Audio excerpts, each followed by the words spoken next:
Fed is now trapped, lower the rates, more jobs. Trump signaled Powell on his way out. Let's get right into the economic collapse financial news. Now, the deep state, the corrupt politicians, the private central bank, the World Economic Forum, you can see that Trump now is bringing the entire economic system out of this deep recession that Biden-Obama put the economy in. And who helped put the economy in that position? Of course, it was the Fed.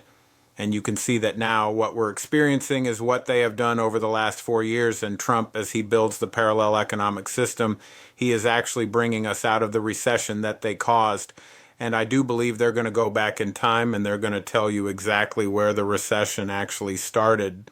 Actually, if you go back to 2008, 2009, when the market came down, in 2008, they went backwards in time and said, hey, by the way, everybody, the recession actually started in 2007, even though the Federal Reserve was out there telling everyone that they didn't predict any type of recession in 2008 when they were saying this in January. So once again, I do believe we're going to be going back in time, and everything that they have done up to this, up to when Trump came into office, they've brought the economy into this recession, and they were hoping they were going to be able to crash the economic system. Now remember, the central bank, the deep state players, their agenda was to crash the economic system. No matter if Trump was there, not there, didn't make a difference. That was their agenda. They never expected Trump to build this parallel economic system to compete with their central bank system, and this is the major problem that they're having right now.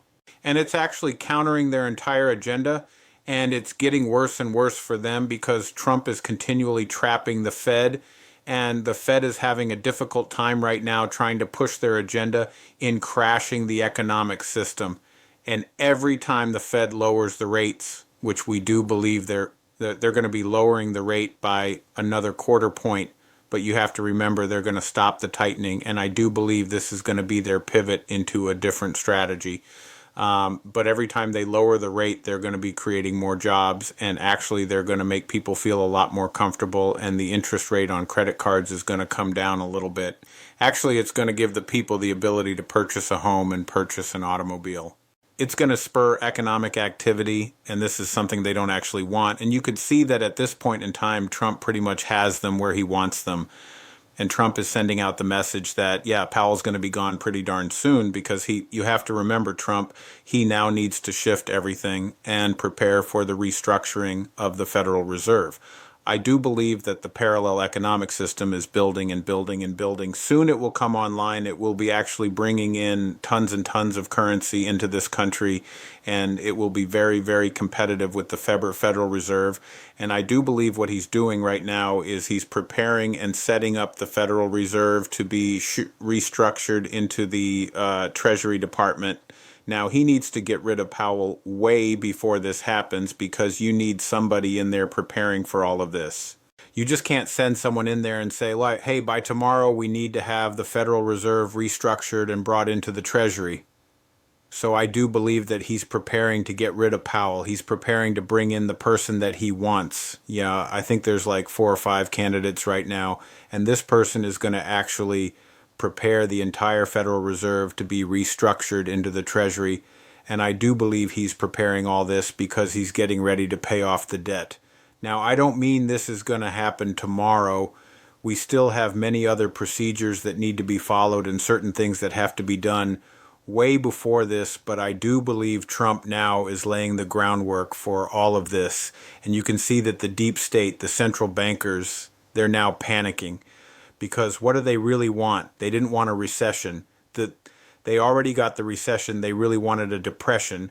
They wanted to crash the market. They wanted the entire economic system to completely and utterly fall apart, and it didn't. And they're having a very difficult time trying to basically bring down everything. And every step of the way, think about what Trump and the Patriots are doing. They're putting all the pieces together. They're preparing to actually overtake the Federal Reserve and actually control it. And this is the deep state central bankers' worst nightmare. They don't want this to happen. But when you look at the Federal Reserve and you look at their system, remember, this is not the people's system. This is their system. And you look at what they have done here, and I've said this many, many times before, that they use the Federal Reserve, the central banking system, to enslave the people, not just of this country, but people around the world. And this is exactly what they've done, because they make you work harder and harder and harder, and you have to give a piece of the action to the Federal Reserve in the end. So that is enslavement right there. You don't get to keep your hard-earned money. It's almost like working for a slave master saying, okay, you'll be able to work, but I'm going to take half of what you're making because you owe me, and you never can get out of debt. Actually, if you look at the human traffickers, child traffickers that are bringing all these people in, they have to pay off a debt. Are they slaves? Yeah, they are. Are you paying off a debt? Of course you are. You're paying off the Federal Reserve debt. Every single person has to make that payment. Think about that for a second. But think about this shocking stat. Kobe C. Leiter put this out and said, the U.S. government now spends approximately 23 cents of every dollar of revenue on interest expense, near the highest level since this century. This comes as interest expenditures exceeded 1.2 trillion over the last 12 months for the first time. Interest costs have doubled over the last 4 years as both rates and federal debt have surged. As a result, interest expense as a percent of tax revenue jumped plus 10 percentage points, or 70% to 23% during the period. For a perspective, the government spent approximately 10% of its revenue on interest on average before 2020. Interest will soon be the U.S. government's largest expense, and this is what Trump is getting ready to dismantle. Because again, with his parallel economic system, and going back to sound money, the currency that we bring into this country is not borrowed. If it's not borrowed, we don't owe interest on the currency, which means the people don't have to take our hard-earned money and give it to the government. This is what our founding fathers never wanted to happen. They never wanted us to give away our hard-earned money. They never wanted us to be taxed on our property. They wanted you to own your property. Remember, they fought a revolution. They knew what it was like because they had a king, and what did the king do? You had to pay taxes on your property or you lost your land. Basically, the Federal Reserve sets up the same exact system, and this is what we've been doing for a very long time, and Trump and the Patriots, they're prepared to end all of this. And you can see that Trump, he is now building many parts of the new economic system. And one of those parts is AI. And I do believe his parallel economic system involves tariffs, of course, energy sales, of course, the gold card, and AI technology. The Kobisi letter on X put this out and said, the U.S. Department of Energy forms a $1 billion partnership with AMD to build 2 supercomputers. The U.S. government knows they must join the AI arms race. And they must. And again, are we going to need energy for this? Are we going to need electricity for this? Of course we are. The cheaper the energy, the more AI processing.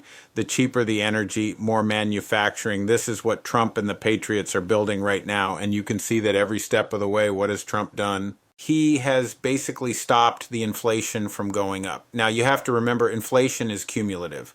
If you go back to 1971, since that period of time when we came off the gold standard, inflation is cumulative from that point on, which means every time we add 2%, 3%, 4%, it never goes away. Can we make it so we don't have additional inflation? Yes, we can.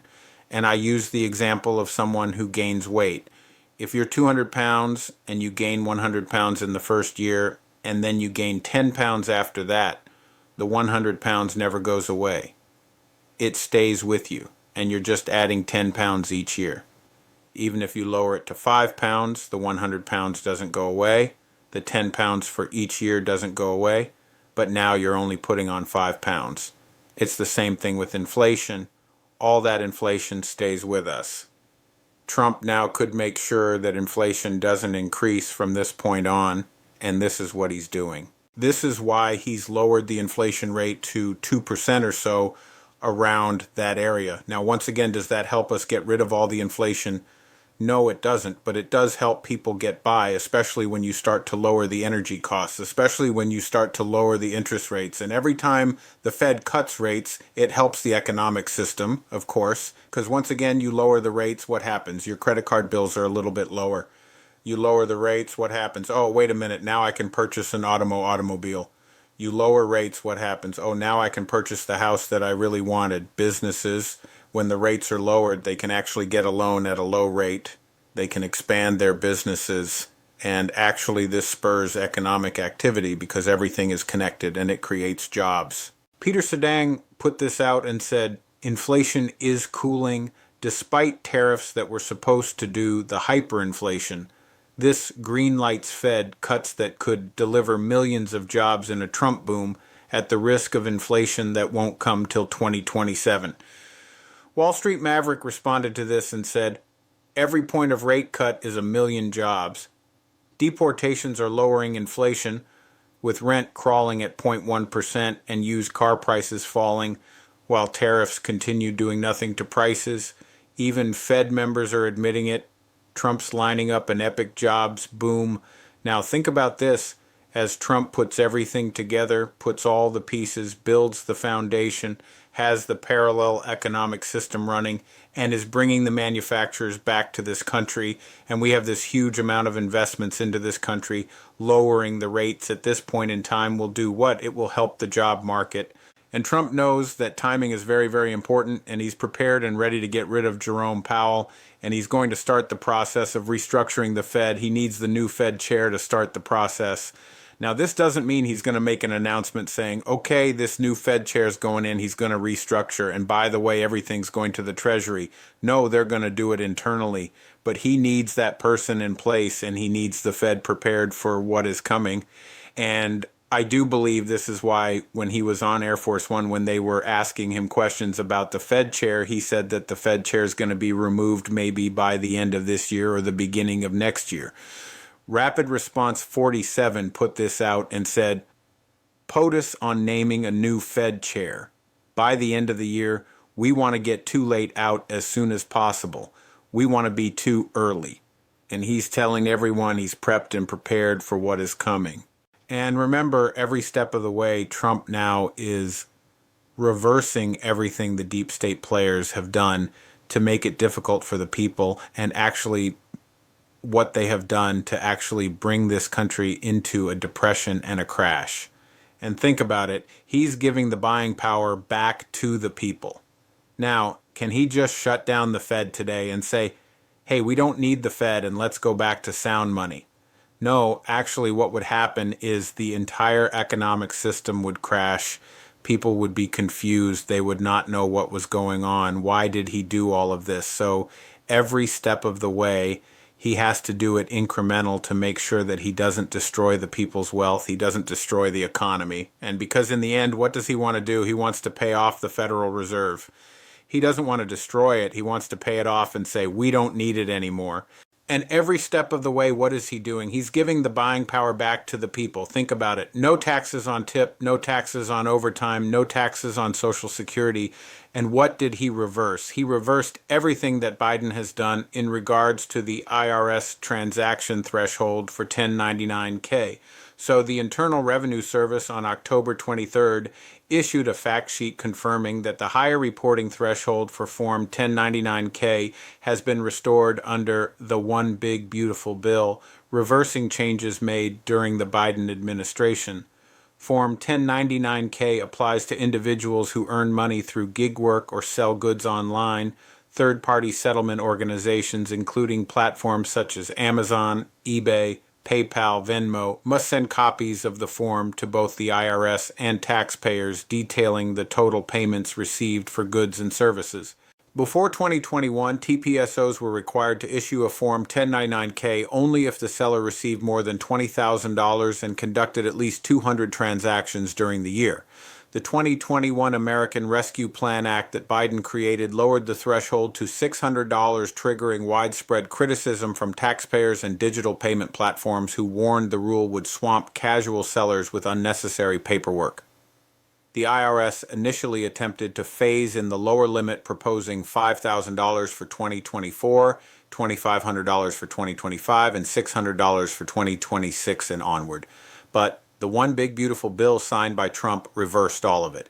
So the TPSOs are only required to issue Form 1099K if both the following are true: the gross payments to a payee exceed 20,000 and the number of transactions exceed 200.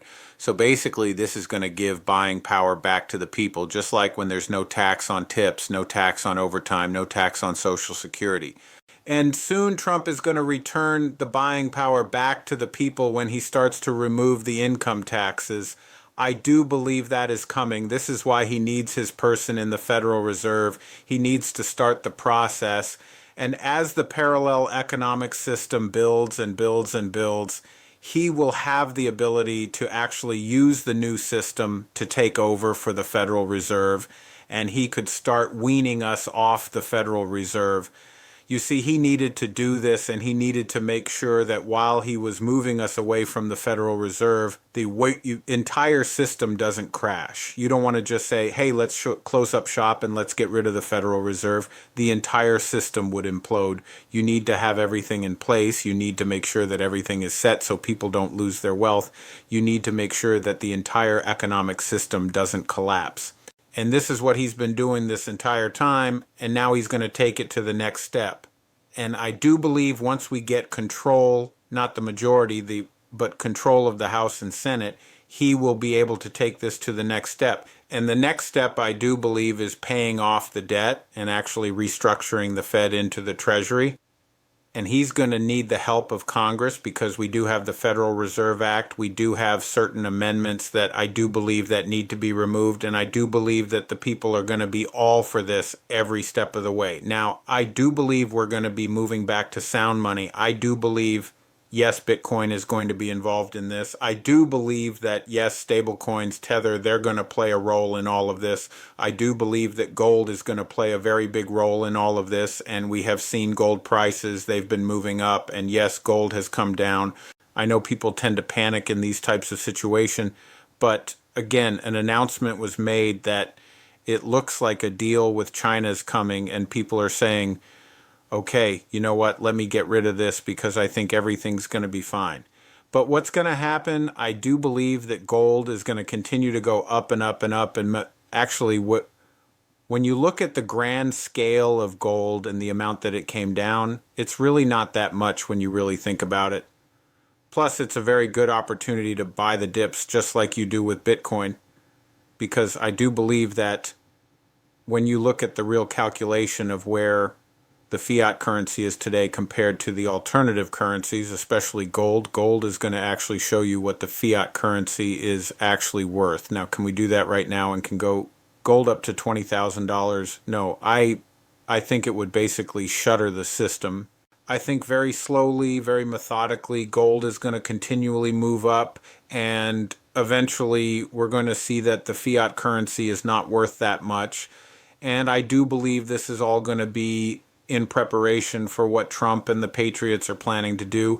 And I think what they're planning to do is to revalue gold and actually audit the gold once it's revalued, because this will give Trump the leverage that he needs, because I do believe he's going to be using gold and stable coins to actually work against the Federal Reserve. And this, what we're witnessing right now, this is just the beginning. This is just the start of it all. Just like when you looked at Bitcoin, you go back in time and you look at Bitcoin at 8,000 or 9,000 or 10,000. I mean, remember when Bitcoin went up to 19,000 and dropped down to 9,000? People thought, oh, Bitcoin's done. The bubble's over. It's going to go to zero. That didn't happen. It's over $100,000 and it's going up again. Because once again, all these alternative currencies are pegged to what? They're pegged to the fiat system. And as the fiat system is basically being devalued and the true value of the fiat currency is being exposed, these currencies are going to go up. The value of the fiat currency has not truly been exposed. And soon you're going to see something very, very different. You're going to see what the value of the fiat currency is actually worth.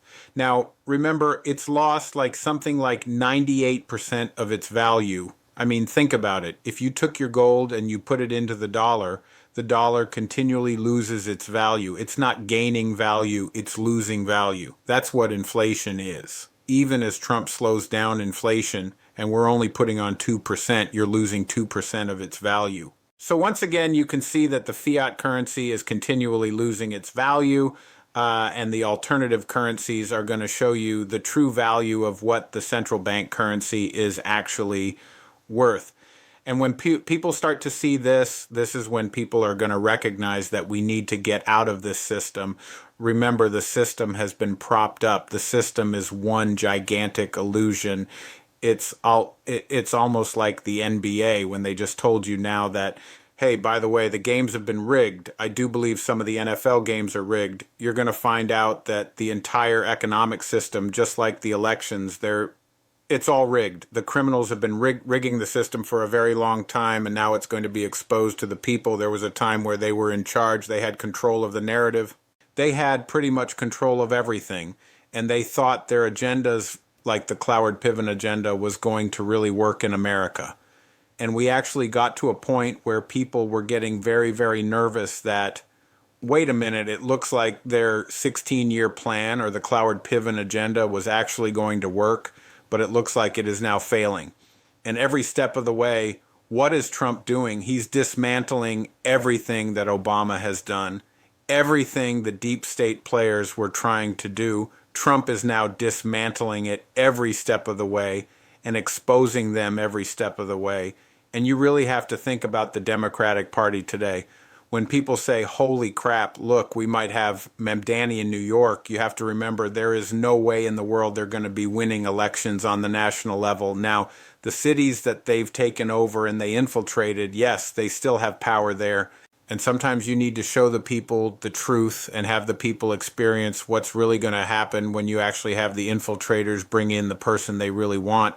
I think what's going to happen later on in New York, the entire state is going to turn on the Democratic Party.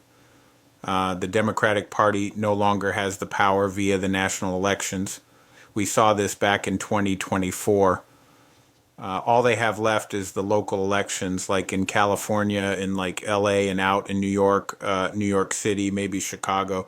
These are the areas that they infiltrated from the very, very beginning, but slowly but surely they're losing their base, and they realize that they don't have the power that they had before. And this is why I do believe Trump and the Patriots, they're expecting an event from the deep state players. I think they know the playbook. I think they know that they're running out of ammunition, and the only ammunition that they have left is their riots that they're going to push in these different cities. And the other ammunition that they have left is war. That is all they have. And if you really look around the world, you could see the world is now shifting, right? And Macron, Merz, Starmer, and the rest, they're holding on for dear life. And you could see even Ursula von der Leyen, she is now struggling in the European Union because we have to remember many of the other countries, they've already shifted right. And you can see that Javier Milei, he has just won his election in Argentina once again. And they're having a very, very difficult time. So the only thing that they really have left is the riots here in the United States and war across the world, which I do believe that Trump and the Patriots, they already know this playbook. And think about what Trump is doing right now. He's setting up the narrative to show the world that the deep state players, they overthrew the United States government, they overthrew the duly elected president, and this is why we have what we have. If you look at New York City, if you look at Chicago, if you look at LA, if you look at Oregon, if you look at Seattle, if you look at all these different places, they overthrew the United States government, and they started the process of destroying the United States over those 4 years. Yes, they were destroying the United States way before this, but they really ramped it up under Biden. And I do believe Trump now is preparing this narrative. And think about what came out from the FBI. They showed the people of this country, look how easy it is to rig the NBA games. If you can rig the NBA games, can you then rig the election? Because people didn't realize that the NBA games were rigged. So if they could do it undercover with no one noticing, do they have the ability then to rig the entire election? Of course they do. I do believe we're going to find out that the deep state players were able to rig NFL games, the Major League Baseball games, because it's really not that difficult to do. And I think Trump right now, he is actually preparing this, and actually he let it out that he has all the evidence on how they rigged the election, and it wasn't just a rigging of the election. It goes much further than this because they've been rigging the election for a very long time. Basically, what Trump is going to show the American people and the world that they've been using this system, not just in this country, but around the world, to install their people. And they just don't rig the election. They overthrow the people's will, especially here in the United States.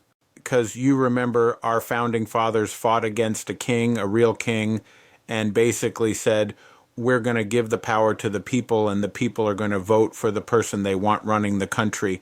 These people in the deep state players who are acting like kings, they're deciding who the next king is going to be. That's really what it means when you overthrow an election. You don't care what the people say. The dictator says, this is the person that you're going to accept. This is what they've been doing for a very long time. And remember, timing is very important. And I do believe Trump has now started the narrative. He let it out that they have all the evidence. And when the time is right, this is all going to be exposed. And you can see the deep state players, they're panicking every step of the way. You see, Trump doesn't want to dump all of this all at once. He wants the deep state players to feel the pain.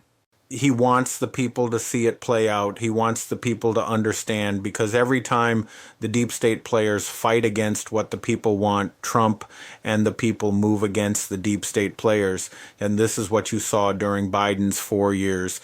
The people moved against them. Now with Trump in office, and they're protecting the illegals, they're protecting the criminals, they're protecting the cartels, they're protecting everyone except the people of this country. They have the government shut down. They don't care if those people that they put on the government plans, like the SNAP plan and other things where people were dependent on the government, they don't care if those people starve. The people are seeing this very clearly now, and it's going to get worse and worse for them as time goes on. We'll be discussing a lot more about this a little bit later. But first, let's start off with what Trump is now doing with the Trump Kennedy Center. Well, he means the Kennedy Center. He is now repainting it, and he's fixing it all up. Trump, he put this out on Truth. He said the following: the new Trump Kennedy Center columns, beautifully painted in luxuriant white enamel color, replacing the fake-looking gold paint that was there for years. Many major improvements are being made, including seating, carpeting, wall covering, ceilings, chandeliers, stages, heating and AC, etc., to what will soon be the finest arts and entertainment center anywhere in the world. Come see for yourself. We are remaining fully open during construction, renovation, and beautification. I'm doing the same thing to the United States of America, but only on a slightly larger scale. And that's absolutely true. And the same thing with the White House. He's not destroying it like the deep state players and the Ds like to say. He's beautifying, he's updating it, because again, the White House has been run down. Nobody has been refurbishing it for a very long time because they didn't really care about it. They didn't care the way it looked. Actually, they were too busy laundering the money. And Trump, when he said he's going to make America great again, well, if our White House isn't great, if our Kennedy Center isn't great, if all the things that we built aren't great, how is America great again? It isn't. And you have to remember, Trump is meeting all these dignitaries, and they're coming into this old, run-down White House where the president of, the president of the free world, the president of a country that has a constitution like no other, the White House should not be run down, and it looked like it's falling apart, because when dignitaries see this, they say, wow, this is the country that has the best constitution. This is the country that started the freedom agenda. This is what has happened to it. It looks absolutely awful. And this is why Trump now is refurbishing it. This is why he's building a ballroom. And you have to remember, going back in time, Trump actually said to Obama, listen, I will build the ballroom and we'll have an incredible ballroom. They didn't want it. Why is that? Think about that for a second. And think about how they're bringing all the illegals into this country. Because again, if they didn't want a ballroom, if they didn't want America looking great, they don't really want Americans, which means they really want the criminals, the illegals, and everyone else. And I think people are now seeing it firsthand that these Ds, the fake news, they don't really care about the American people. They never have. It was all fake. It was a role that they've been playing for a very long time. And actually, with the shutdown, what Trump is showing the people, he's showing the people the truth, because the D's, what did they do? They ran the country into the ground. They made people dependent on the government, which is the Cloward-Piven strategy. And now they have the shutdown, and they don't care if people starve. Remember, they're the ones who put all the people on these programs. Now they're saying, you know what? We know we made you dependent on the government, but now you're going to have to starve because we're not getting what we want, because we need money laundering, we need to pay for the riots, we need to pay for the war, and we're not getting that money. The people are turning against them right now. And when you look at all the illegals, you can see the deep state, the fake news, they're continually pushing fake stories. Laura Rodriguez Presa put this out and said, a very disturbing video from today's ISB CBP operations in Avondale. An officer pushes a woman to the ground. People get angry and throw what seems to be a rock toward the moving, unmarked vehicle. This appears to be the new normal in Chicago. Tricia McLaughlin corrected this individual, a reporter, and said, well, here's the truth. This Chicago Tribune reporter somehow left out the part where this woman grabbed at the law enforcement officer's face, put her hands on him, and tried to obstruct officers. Obvious activism masquerading as journalism, embarrassing for the profession. Absolutely. And then we have another instance. The Door put this out. 16-year-old Bronx student Joel Camus arrived at his ICE check-in with his lawyer, paperwork, and a backpack for school. He followed the rules. He was detained anyway. We're fighting for Joel's release with NYCLU. Read New York Times coverage. Well, Homeland Security said, here's the real story. On February 28, 2024, under the Biden administration, Joel Camus and his mother were issued final orders of removal from a federal judge. His mother self-deported to Ecuador, and Camus remained in the U.S. alone as a minor. Fortunately, now Mr. Camus will be reunited with his family. Absolutely. These are the real stories. The deep state, the D's, they're putting out all the fake stories because, again, they're trying to protect their illegals every step of the way. They're trying to protect their criminals every step of the way. And look what happened when a reporter asked Chicago's mayor about what happened to a woman that was grabbed by an illegal. When asked about an illegal alien who grabbed a woman, bashed her head into a sidewalk, knocked her unconscious, and raped her, Chicago's mayor's only response was, let's move on. Brandon Johnson's sanctuary city policies have made the citizens of Chicago easy targets for depraved criminal illegal aliens. President Trump and Secretary Noem are fighting for the safety of every American, even when their failed leaders won't. And this is what the people of every single one of these cities are seeing. They're seeing that, wait a minute, when Trump brings in the National Guard, when Trump brings in the FBI, brings in DHS, they clean up the city, they stop the crime, they deport these people, they arrest the criminals, they remove the weapons, they remove the drugs, and all of a sudden, the people in the city, they come out and they say, wow, the city is absolutely amazing. Remember, the D's do not want the people to see this because, again, think about what they're doing. Of course, they have to protect their illegals. They have to protect the criminals. And if they don't have the illegals and criminals, they're not going to get any money because you have to remember, they say, listen, we can't do anything about this. The only way we can try to fix this is with more money. You need to give us more money. Plus, they need the illegals. They need the criminals. Number one, for riots. Number two, to vote in the elections. If you clean it all up and you get rid of the illegals, you get rid of the criminals, you can't cheat in the elections because you don't got the crimea. The illegals, if you get rid of the criminals, you can't ask for more money because the city's safe, the city's nice, and the people go about their business. And the people then say, why didn't you do this from the beginning? Why did Trump have to come in with the National Guard? Why was it so easy for him to do this and not you? Because, again, the governor could bring in the National Guard at any time and clean up the cities. The people now are seeing that they don't want to do this, and it's destroying them every step of the way. And you can see that Treasury Secretary Sean Duffy and Pramik put this out, says he's preparing to pull $160 million funding meant for California and may revoke the state's ability to issue commercial driver licenses.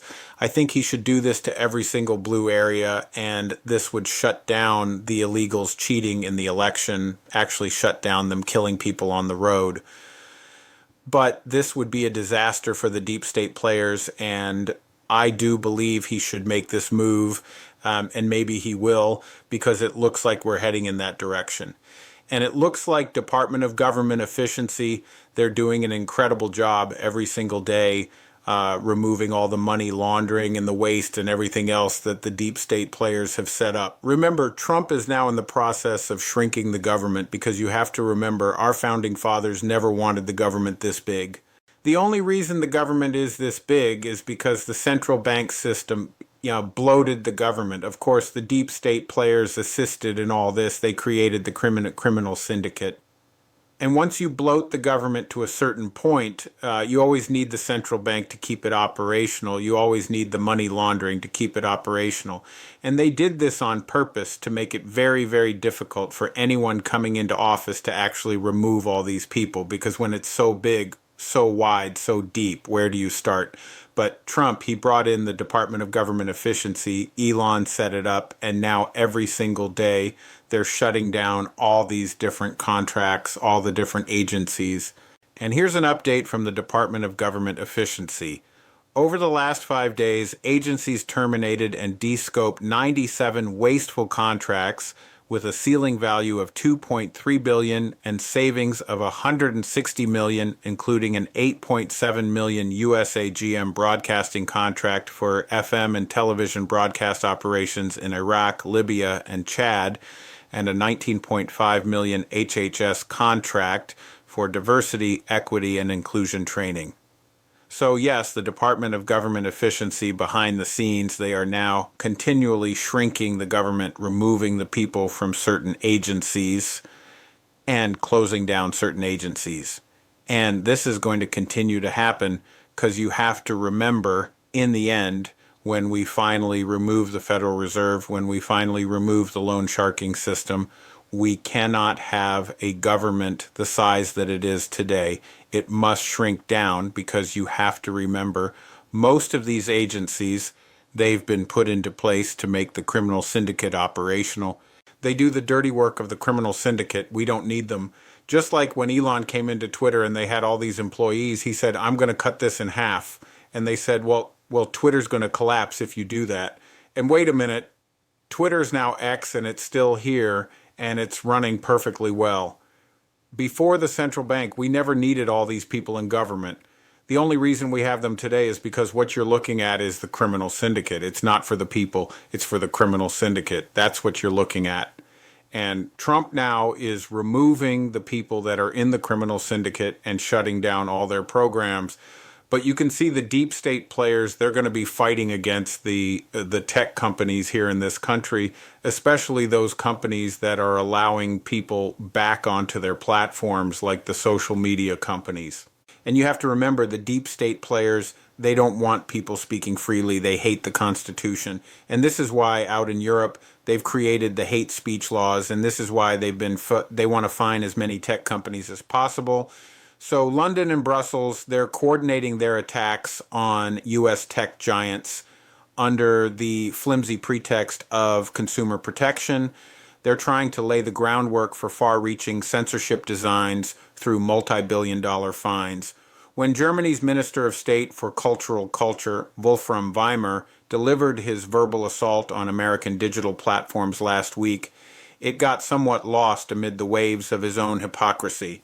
As we now know, the minister does not think too highly of copyright rules or private property. In reality, we are witnessing another escalation of invasion of policies from centralized regulatory authorities in Brussels and London, policies that the U.S. government under Trump is unlikely to tolerate. Transatlantic tensions are rising. The next act of trade disputes will unfold on precisely this digital battlefield and continue to intensify. So yes, London and Brussels, they're going to be attacking the social media platforms because really what they want to do is they want to keep issuing fines and they want to shut down free speech. That's really their goal in the end, and they're hoping to do this with these gigantic fines. And I do believe Trump is probably going to hit them with tariffs every time they try to issue these fines on American companies. But you could see this is what they're trying to do. Now, what happens when they can't censor the people they want to censor? Do you think they'll take this to the next step? Do you think they'll black out communications when the time comes? Most likely, yes. We'll have to see how this all plays out as time goes on. But you could see out in Canada, the Albertans, they're now demanding independence from Canada. They're saying that Alberta is a resource-rich province of Canada, and we don't want to be a part of what's going on there. So maybe in the end, Canada might become the 51st state, because think about it. Doug Ford, the Premier of Ontario, he tries over and over and over to counter Trump, and he loses every single time. Remember, Canada does not have the upper hand. They're dependent on the U.S. Without the U.S. giving them the funds, Canada is nothing. This is why Carney now is pivoting to China, and you can see that Trump is continually hitting them over and over and over. I wouldn't be surprised if Canada starts to break apart a little bit here, and I think we're starting to see the first phases of all this. But when you look at Argentina, you could see that Trump backing Milei helped Milei win by a landslide. Geiger Capital put this out and said, like, Trump and Basant's 40 billion bet wasn't just a bet on Javier Milei in Argentina. The Javier Milei trend has been gaining steam across Latin America, and there are several key elections in the next 12 months. They want this movement to spread. Monroe Doctrine is in full effect. And remember the fake news. They kept telling you that Milei was having troubles, that people weren't with him. Basil the Great put this out and said, the polls were lying, the media were lying, they said he would lose, they said he would struggle, he's won in a landslide.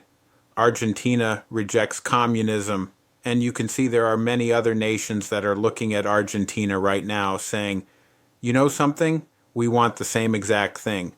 Just like there's a lot of European nations saying, you know something?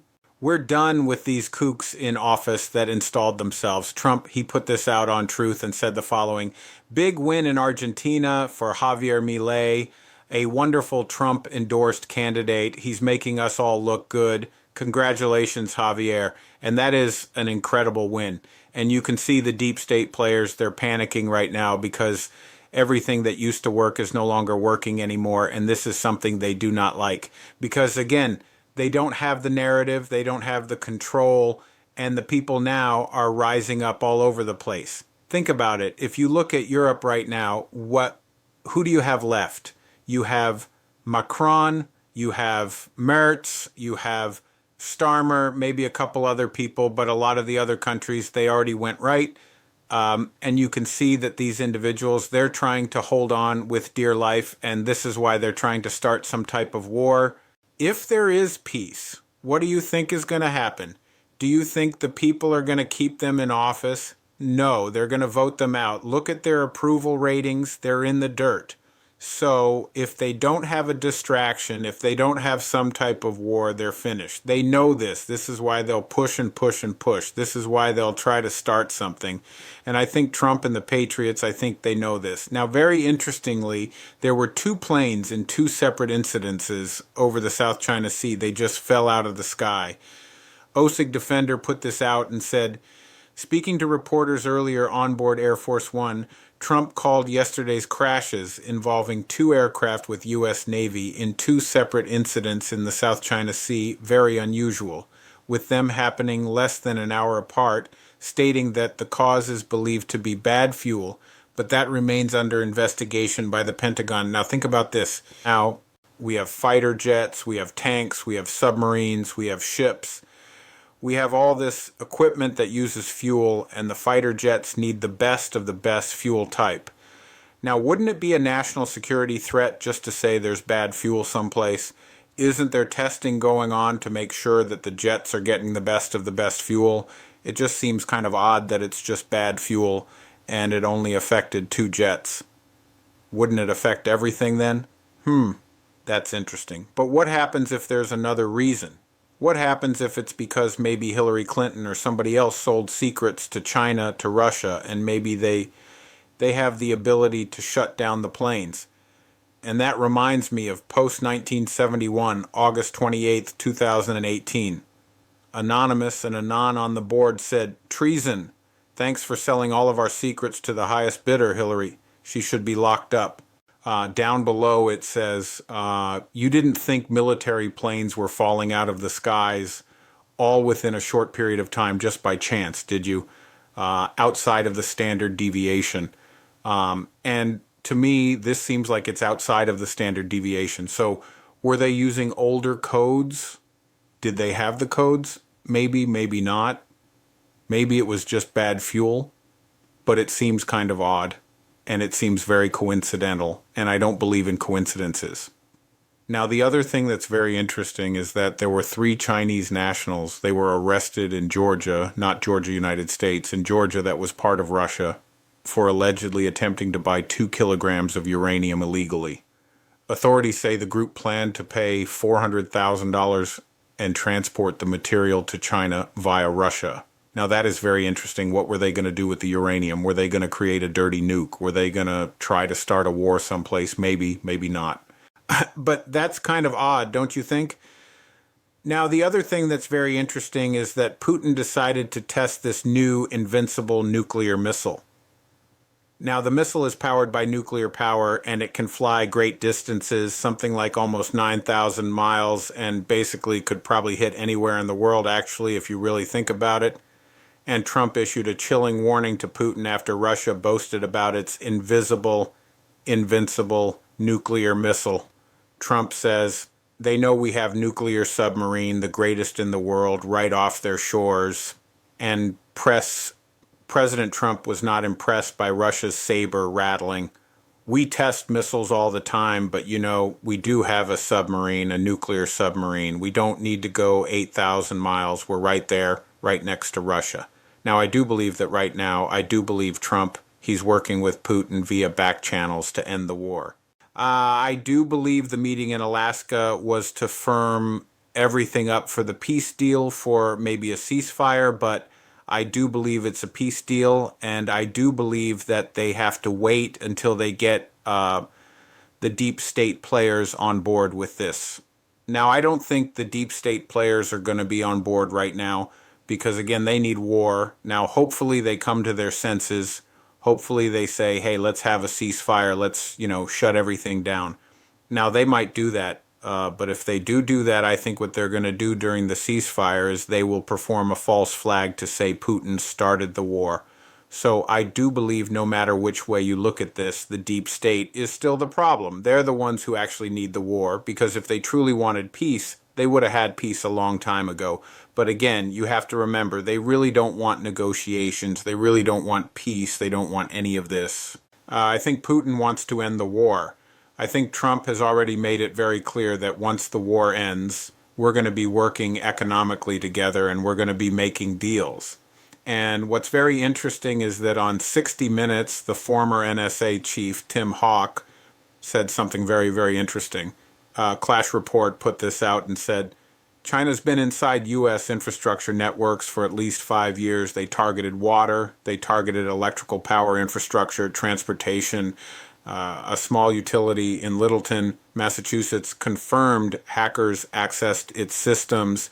If you hack control of these tanks, you can poison the water. Now, this is very, very interesting, and why would they be coming out about this right now? Because I do believe they're feeding the narrative where they're going to say that either Russia or China, maybe it's probably Russia, saying that they also had access to these things, and they're able to bring it down with some type of cyber warfare. Ezra Cohen responded to this and said, why didn't he or the Biden crew do anything about it? Good question. And why would they be bringing this up right now? Why are they pushing this narrative? Very interesting. Now, like we said before, I think Trump has already worked out the details with Putin, and he doesn't need to meet with Putin right now until he gets the other side to agree to negotiations. Trump said on October 25th that he doesn't plan to meet with Putin until a peace deal with Ukraine is reached. I'm going to have to know that we're going to make a deal, Trump said while speaking to journalists on Air Force One, and I'm not going to be wasting my time. I've always had a very great relationship with Putin, but this has been very disappointing. Now, I do believe that yes, he can meet with Putin as much as he wants, but if you don't get the deep state players on board and you don't bring them to the negotiation table, everything that he's doing is a waste of time. So I think he has everything already done with Putin. Now remember, he's the middleman. He can't say, hey, by the way, deep state players, they're trying to push war.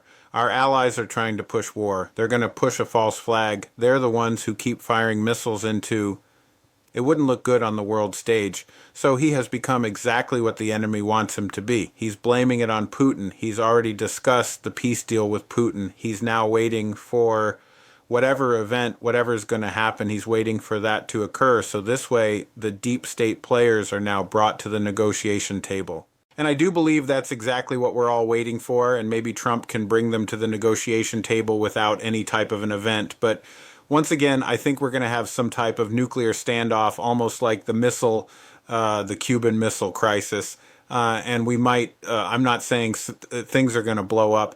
I'm saying there might be a point where tensions are very, very high, and Trump says, we don't want a nuclear war. But hopefully the deep state players come to their senses. But again, if they're fighting for their lives and they realize they'll be put out of power, I don't think this is going to happen. And you have to remember, Obama has been visiting London, England. I think this is his third visit right now in October. And you could see they're definitely trying to plan something. Now, I do believe Trump and the Patriots, they're keeping track of all this. They're making sure that they understand what they're planning to do, and I do believe they're going to be using all of this against them. Remember, it's the Sun Tzu Art of War, and I do believe that Trump is going to use the power of the people to usher in peace, because that's what people want in the end. They actually want peace. They do not want war.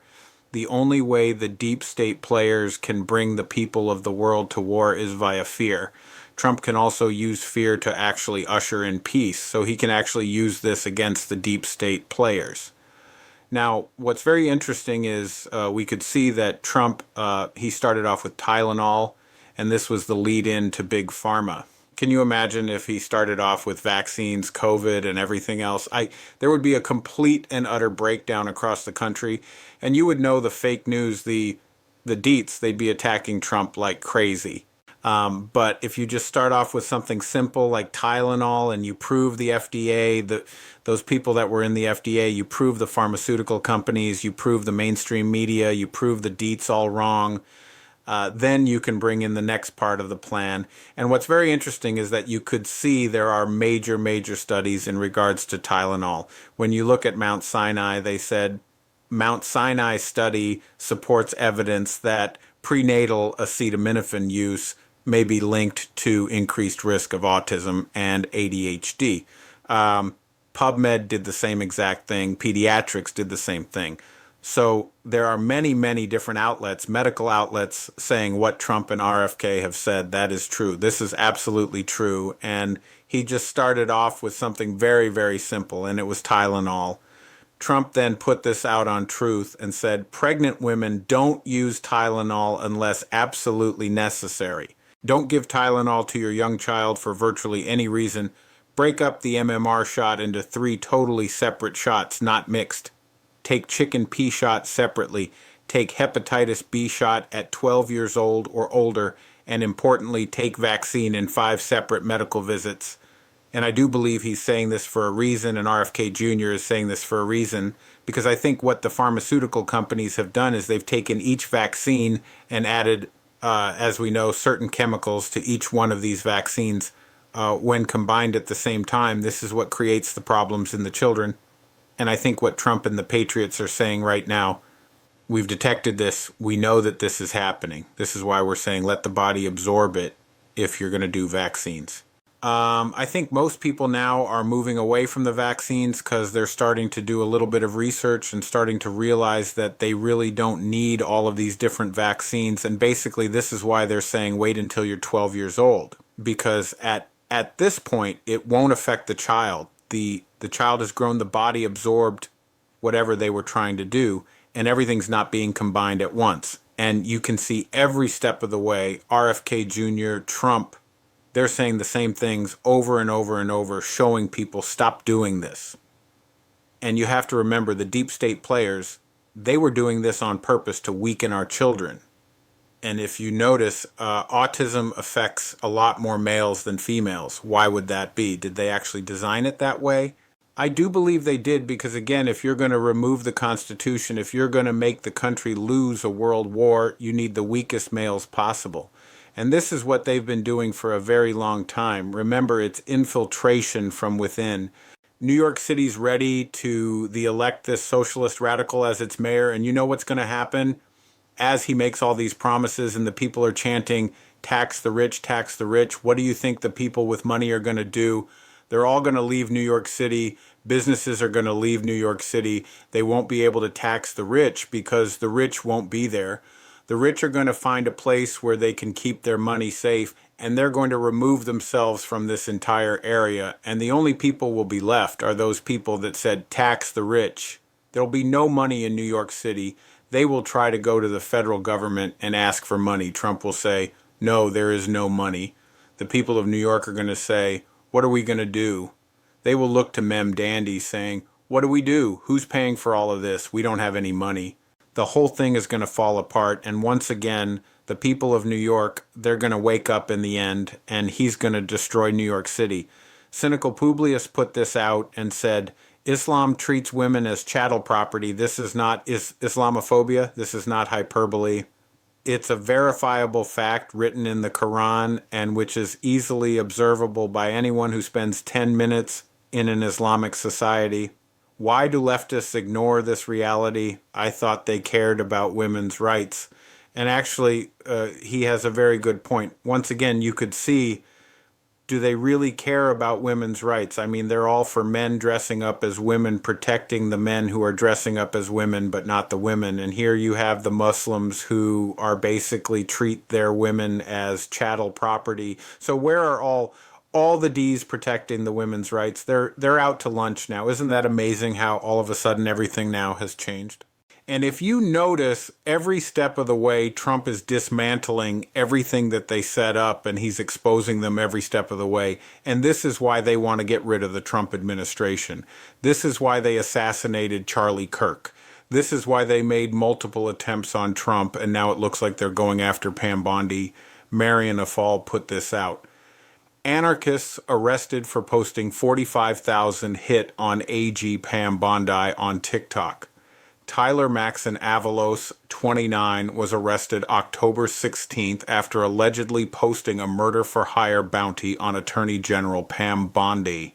The TikTok post showed Bondi's photo with a sniper scope red dot on her forehead and the caption, "Wanted, Pam Bondi reward $45,000 dead or alive," or preferably dead.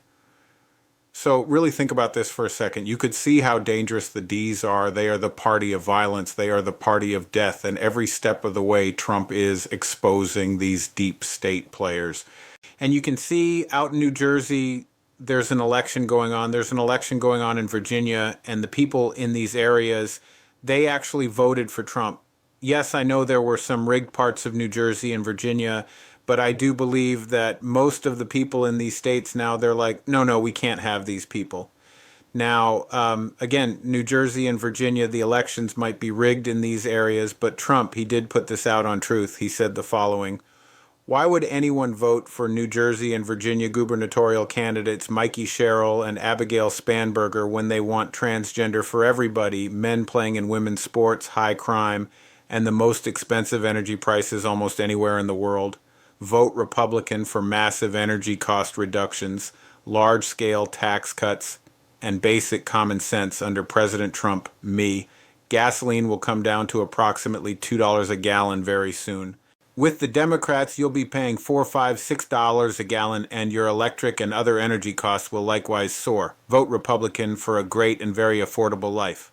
All you'll get from voting Democrat is unrelentingly high crime, energy prices through the roof, men playing in women's sports, and heartache. And he's absolutely right, and hopefully the people are awake enough that they're able to override whatever rigging system that they have in place in these two areas. Trump, he also put this out and said, many people are petrified by the radical left, but I'm not. They keep getting me and other Republicans elected. And he's absolutely right, because every time they take the side of criminals, take the side of cartels, take the side of men on women's sports, the people wake up and the people say, yeah, we don't want this, we're done. And what are people seeing in the economy right now? They're seeing the energy prices come down, which means your electrical prices are coming down. Actually, New Jersey has very, very high electrical costs because they're following the Green New Scam, just like California. So let's see if they're awake enough, and let's see if they can override whatever rigged system they have out there, because if they don't, they're screwed too. Now, you could see that Newsom, he is really panicked because he does not want the DOJ monitoring the elections. So the question is, why not? Wall Street Apes put this out and said, I hope everyone understands what Gavin Newsom is admitting to here. Newsom is literally saying the federal government, the U.S. Department of Justice, has no right to stop his illegals from voting in his Prop 50 redistricting election. The DOJ is being sent out to California to monitor our elections, he says. I have an election November Prop 50, a statewide election. They have no business, no jurisdiction to monitor it. The DOJ is only there to monitor for illegals. Gavin Newsom is saying that he can't be there to monitor for illegals. He is literally admitting the federal government can't stop his illegals from voting. So basically, he's letting us know, yeah, I'm going to cheat in the election. I think everyone knows this. I think Trump knows this. And here is how Gavin Newsom is going to steal the California elections, Wall Street Apes, once again. San Joaquin County Sheriff says voting records show people from outside the county vote in California elections, including Pakistan. The online voter registration system, it seems to be an honor system. You're able to register and cast a vote if you don't live in the country. Anybody can put in information in there to register to vote. All you have to do is click a box and say that you're not lying, and then you'll get an email from the Secretary of State or something in the email saying, thank you for registering to vote, and there you are. Once you're on the voter rolls, anytime an election comes around, guess what? You get mailed a ballot, you get mailed something to vote. So we found that a little bit problematic, he says. People from other countries always vote across county lines. Gavin Newsom's Prop 50 redistricting is going to be rigged. Absolutely, and you can see that California has a rigging problem. They don't check ID, anybody can register. Once again, this is how these people are installed every single time.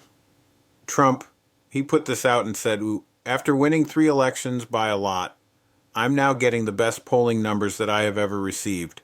People see how strong the economy is, the trillions of dollars of investment pouring into our country, the record-setting strong border after years of millions of criminals pouring through it totally unvetted and unchecked, ending 8 wars in 8 months, no men playing in women's sports, no transgender for everyone, rapidly falling energy prices, and much more. Right. Despite all of this, the radical left losers are taking fake ads, not showing real polls, but rather saying that I'm polling at low levels. These are the people that I've been beating for years, and I'm continuing to do so, but by even bigger margins. These ads should not be allowed to run because they are fake. It's misinformation, disinformation, and actually when they put this out, they're rigging the election. Remember, go back to the very, very beginning. They've been doing this from the very, very beginning. They put out fake poll numbers, they put out fake information, and the reason why they do this is they want to convince you that, hey, look, Trump is doing poorly, so that means the candidates must be doing poorly. This is part of their rigging system, and Trump, he's getting prepared and ready to basically show the world how they overthrew the United States government. The real question is what happens when this information comes out. Does he get another term? Eric Dougherty put this out and said where President Trump says he'd be allowed to serve a 3rd term in 2028 via running for vice president, then the president stepping down. But I wouldn't do that. I think it's too cute.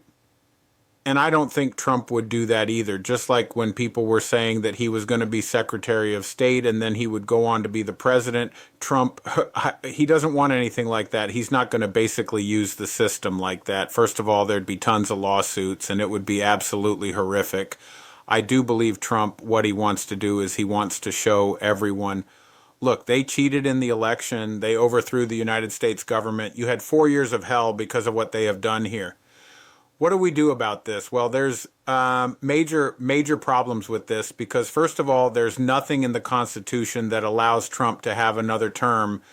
Secondly, we have the 22nd Amendment where it says the president can only have 2 terms, and he had the first and the second. He actually had the third, but let's not talk about that right now. So what could be done? Well, it can't go up to the Supreme Court because we have the 22nd Amendment. The Supreme Court can't override the 22nd Amendment because that would be going against the Constitution, even though they cheated in the election. So what do? Well, I think one of the only things we can do here is maybe get rid of the 22nd Amendment. I know people are going to say, well, that's impossible. No, it really isn't, because think about it. Remember how we kept saying, and we're going to continue to say this, the midterms are very, very important. When we get control of the House and the Senate, what can happen? Congress can do what? They can file a joint resolution to repeal or modify the 22nd Amendment, and it must pass both the House of Representatives and the Senate by a 2/3 supermajority, at least 290 votes in the House and 67 in the Senate. No presidential signature is needed. It's a congressional action. Once proposed, the amendment goes to the states for ratification. It requires approval by 3/4 of the states, 38 out of 50, either via state legislatures or state conventions. Congress sets a ratification deadline. So can this be sped up? Does it have to take 7 years? Does it have to take 5 years? Can it be done in months? Yes, it could be done in months. It could be done in 2 years. So can it be done? Absolutely. So what needs to be done? Well, we need to have control of the House and Senate, plus we need people in certain positions in all these different states. Do we need to win? Do we need to win New Jersey? Do we need to win Virginia? Do we need to win other states? Absolutely. So I do believe the people of this country might say, yes, this is something that we want. Because again, if the people see that they cheated in the election, they overthrew the United States government, they overthrew a duly elected president, this is the path that can be taken. I'm not saying it's going to work, but it can be taken. Because yes, can he become vice president? But I don't think Trump is going to go down that path. It would be a complete and utter disaster. But he can take this other path, and this is why I do believe the midterms are so important, and this is why Trump says, yes, I am up for taking another term. But again, how do we get there? And I think this is one path on how we get there. And the other thing that's very interesting, and Peter Breingar put this out, he said, I posted this info a long time ago, 9:02 p.m. Eastern Standard Time. Hear it for yourself in President Trump's speech he gave in the evening of January 19th, 2025.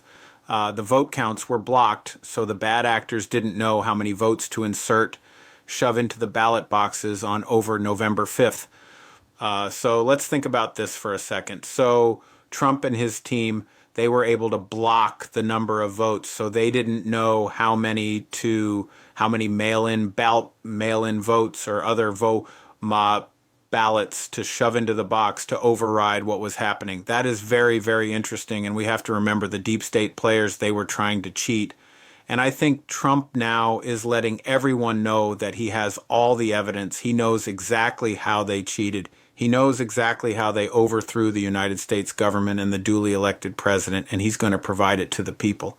And I do believe he's using the NBA and maybe the NFL, the Major League Baseball, and I think we're going to see a lot more. If you can fool the people and rig the games, why can't you rig the election? This is what Trump put out. What's worse? The NBA players cheating at cards and probably much else, or the Democrats cheating on elections? The 2020 presidential election being rigged and stolen is a far bigger scandal. Look what happened to our country when a crooked moron became our president. We now know everything. I hope the DOJ pursues this with as much gusto as befitting the biggest scandal in American history. If not, it will happen again, including the upcoming midterms. No mail-in or early voting. Yes to voter ID. Watch how totally dishonest the California prop vote is. Millions of ballots being shipped. Get smart, Republicans, before it is too late. Think about it. Millions of ballots being shipped in. And yes, they're going to cheat in the elections. Everything is not done yet. We're still at war with the deep state players, and they're still fighting back. And Trump wants everyone to know that they cheat in the elections. And I do believe he is now building the narrative for all of this, and soon it will be exposed to the people, and the people are going to understand how they exactly did it. Now, I do believe Trump has shut down a lot of the election fraud on the national level. The state level, little bit more difficult. Yes, he has his teams out there. Yes, they're going to be monitoring the elections. Yes, they've been cleaning up the voter rolls. But it's not perfect yet. When will it be perfect? When we have one-day voting, paper ballots, voter ID, and the people watching it all. And you can see that certain states like New Jersey, New York, California, many others, they're still using their cheating systems because this is the only way they could stay in power. And you can see the deep state players, they're still trying to push the narrative that, wow, Trump is destroying the East Wing, and they're putting up all these fake pictures to convince people that he's bringing down the East Wing and we'll never ever see it again. Tom Colicchio put this out and said, my wife and I in the East Wing, I can't believe it is gone.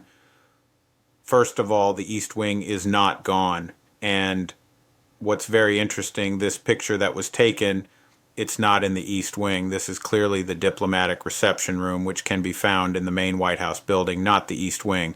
So basically, they lied. Mike Lee response says, "You're in luck. That's not the East Wing." Absolutely. And you can see this is what they're trying to do. But again, when you start to see the construction happen and you start to see the entire East Wing being beautified, because that's really what's happening. It's being refurbished, it's being beautified, and it starts taking shape. Their entire narrative goes down the drain. And when people start to see pictures of it, they're going to go, holy crap, this is amazing. Because the house, the White House, the People's House is run down. The deep state players, for a very long time, they let it run down. You know why? They never cared about it. They never cared about the people. They never cared about the country. If you look at the country, if you look at the White House, you look at everything, they let it all be worn down because they wanted it gone, because they hate the American people. They hate what America stands for, and they're proving it every step of the way. And you can see with the shutdown, the D's are not winning whatsoever. Even the country's largest federal workers union just demanded Chuck Schumer and the Democrats reopen the government by passing the Republican Clean CR. They represent nearly 1 million workers. American Federation of Government Employees, President, it's time to pass the clean continuing resolution and end the shutdown today. No half measures and no gamesmanship. This is devastating for the Democratic Party, absolutely. But you can see the federal food stamp benefits. They're set to expire with the ongoing shutdown for 42 million recipients. And think about what the deep state players have been doing. They've been using the food stamps government programs to keep everyone dependent on the government. So this way they keep control of the people.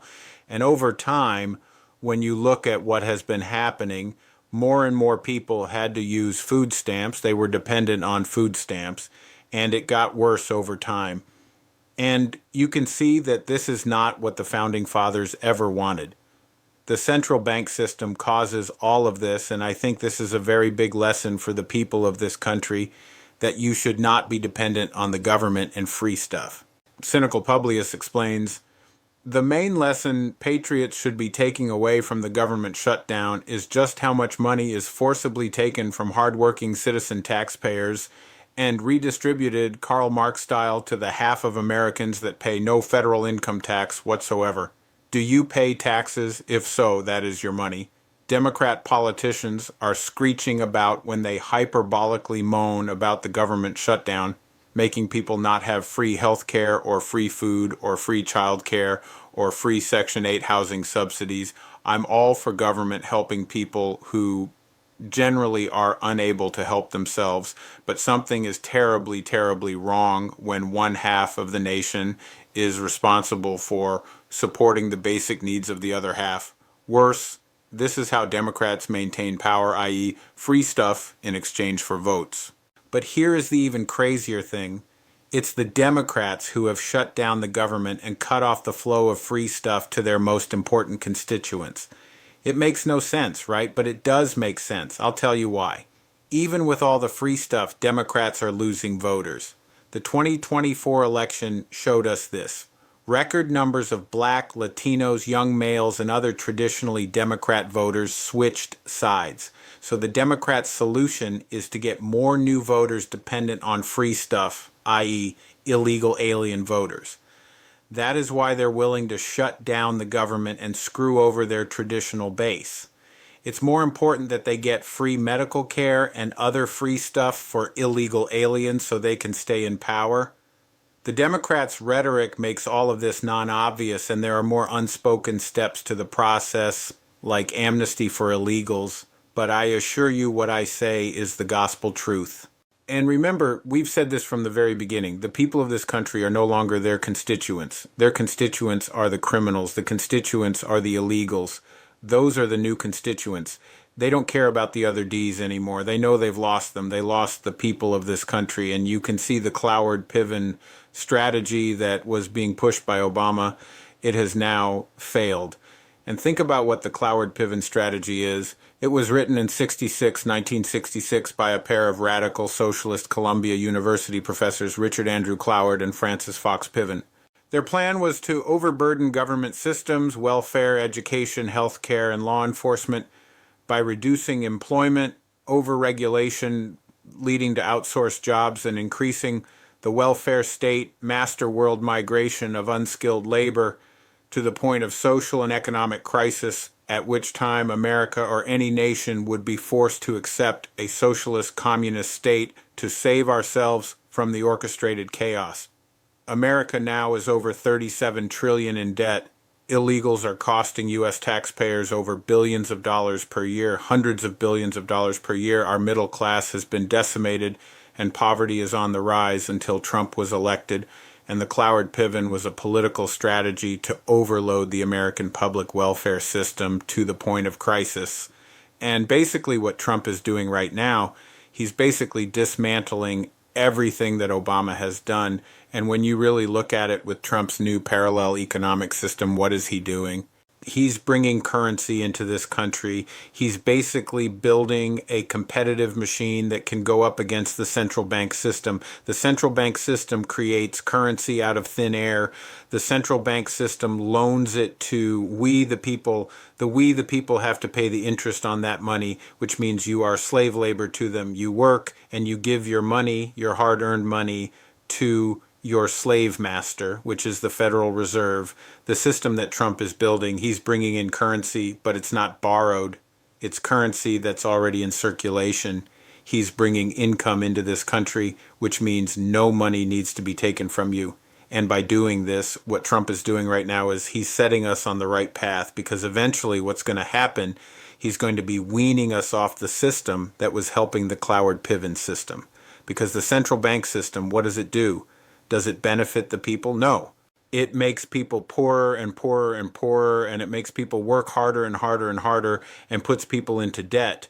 So what Trump is doing right now, he is basically dismantling what they're doing. And you can see that Obama's mission has failed. Yes, they're going to fight back. Yes, they're still pushing, but Trump has all the leverage.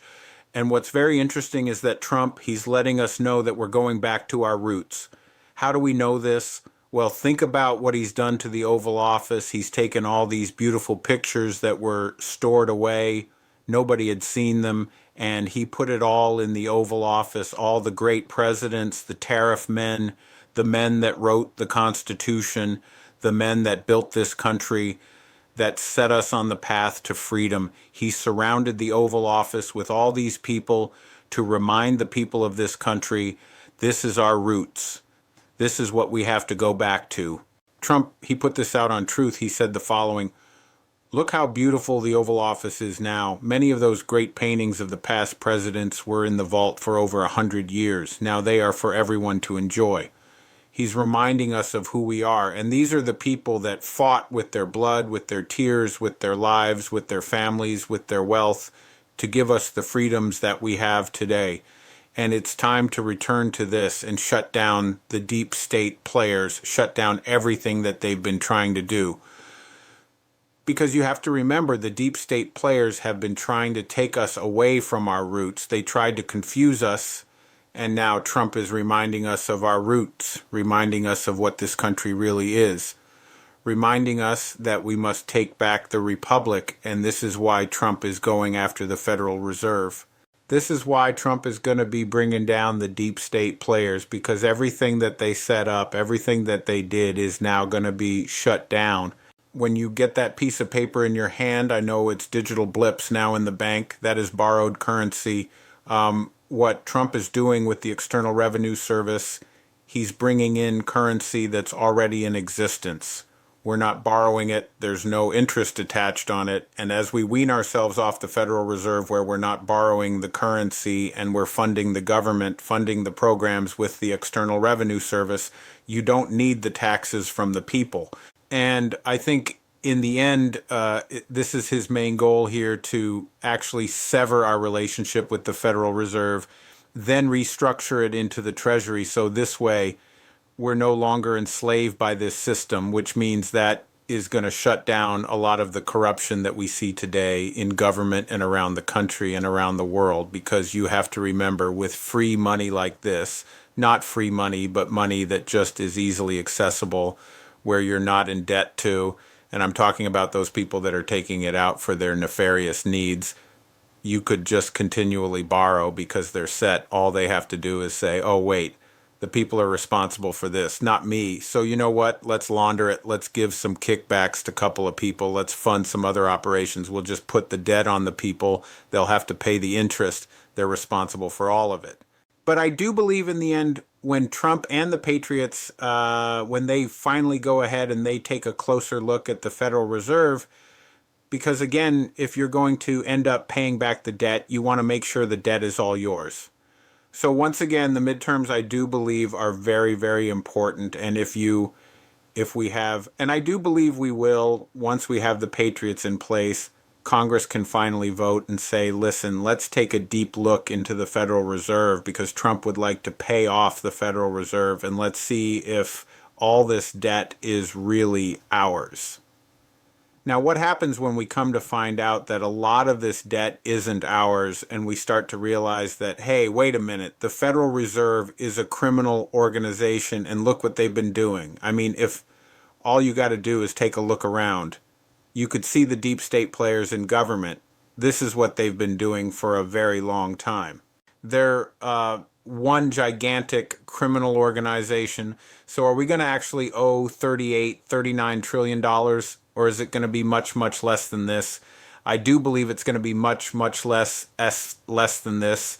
And I think Trump and the Patriots, I think they already know this, and this is why they're already setting everything up to pay back the Federal Reserve, because once you pay back the Federal Reserve and you return their product to them, well, there goes the inflation. It kind of disappears, and the buying power comes back to we the people. And I'm not saying this is going to happen overnight like tomorrow, but eventually what's going to happen, I do believe Trump will do all of these things.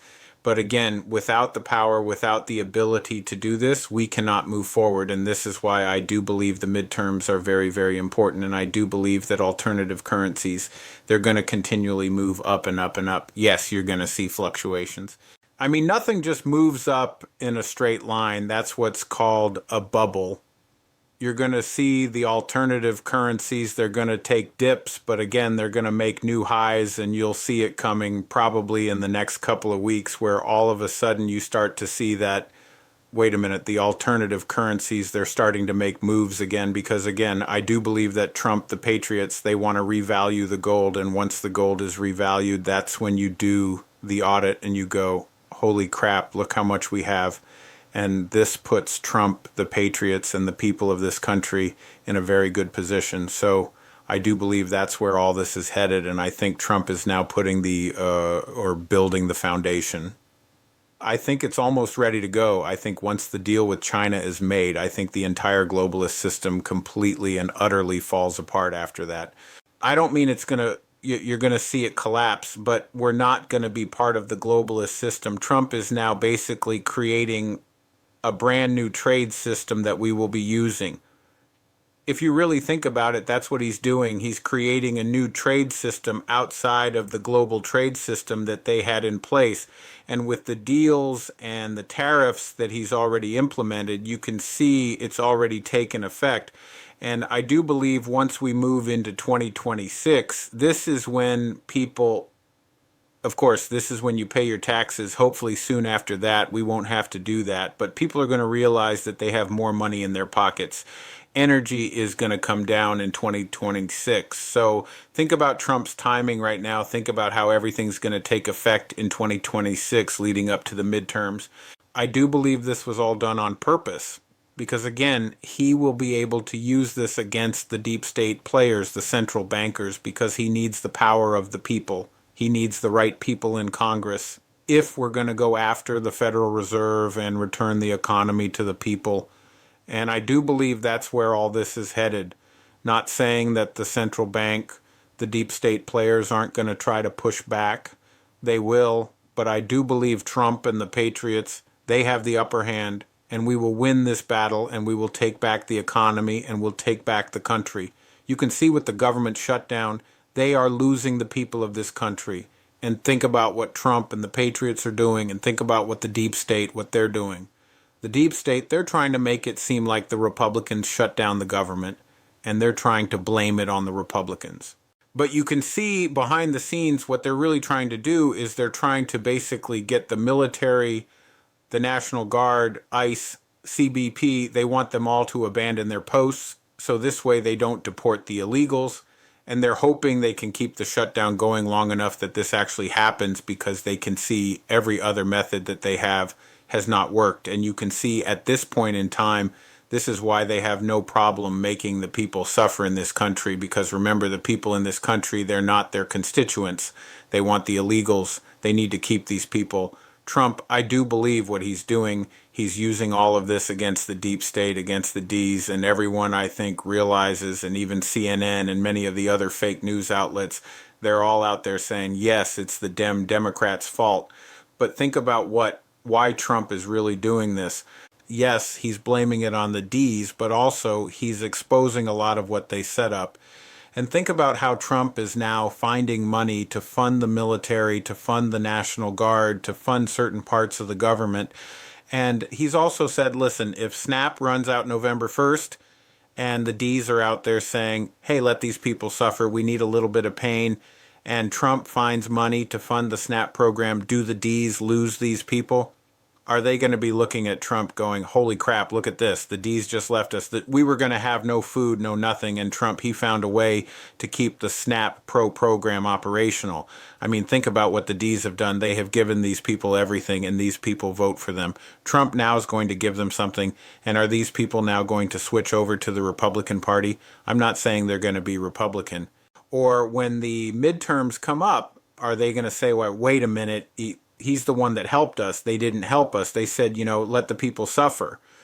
So I do believe Trump and the Patriots, they're using this against the Ds, and I think this all revolves around the midterms. It revolves around the midterms in regards to what Trump needs to do, and it revolves around the midterms and what the Ds and the deep state players have to do. But in the end, I do believe Trump and the Patriots, they're going to win every single time because, again, the deep state players, they don't have the leverage, they don't have the narrative, and every day they keep the government shut down, they're losing. And the people of this country, they see it very, very clearly. And I think everything that Trump does, he's showing the people the truth. And once people see the truth and they experience the truth, then they understand. And I do believe this will all be used against the deep state players later on. And think about it. Trump is going around the world right now making economic deals across the world. And he is basically establishing a new trading system. See, before we had the globalist trading system, the central bankers, the globalists, they ran it. Trump now is now establishing a brand new trading system across the world, and the globalist system will no longer exist. And the new trading system, it consists of tariffs, it consists of economic deals with certain countries. And in the end, these leaders in these countries, they will be beholden to Trump because he made the economic deal with them. And yes, he will make their countries prosper at the same time they're making this country, the United States, prosper. So are these people going to go up against Trump? No, they're not. They have full respect for him. And as he does this, think about what he's doing. He's cutting the strings of the deep state players. That is what he's doing as he goes to every single country, and they're no longer beholden to the deep state players. Every step of the way, what Trump is doing, he's dismantling the entire system that the central bankers, the globalists, the deep state players have put into place. And you could see every step of the way the deep state players are becoming weaker and weaker and weaker. And like we said before, it seems that the only thing they have left are two things: riots, which I do believe they're going to be pushing before the midterms, because again, there's no way they're going to be able to stop what's going to happen during the midterms. I do believe the people are going to wake up and they're going to vote for the Republicans, because once again, the people are going to be using common sense. Plus, I do believe Trump has dismantled a lot of their rigging system, and it's going to make it very, very difficult for them to cheat in the elections.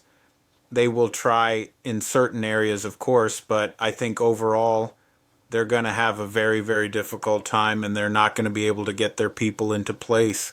The plan to save the world, be the plan. Green light confirmed. Final grid sequence online. The cabal grid is down. The quantum grid is alive. The signal has been sent. The final stage is live. Trust the frequency. Trust the plan. Trust the light.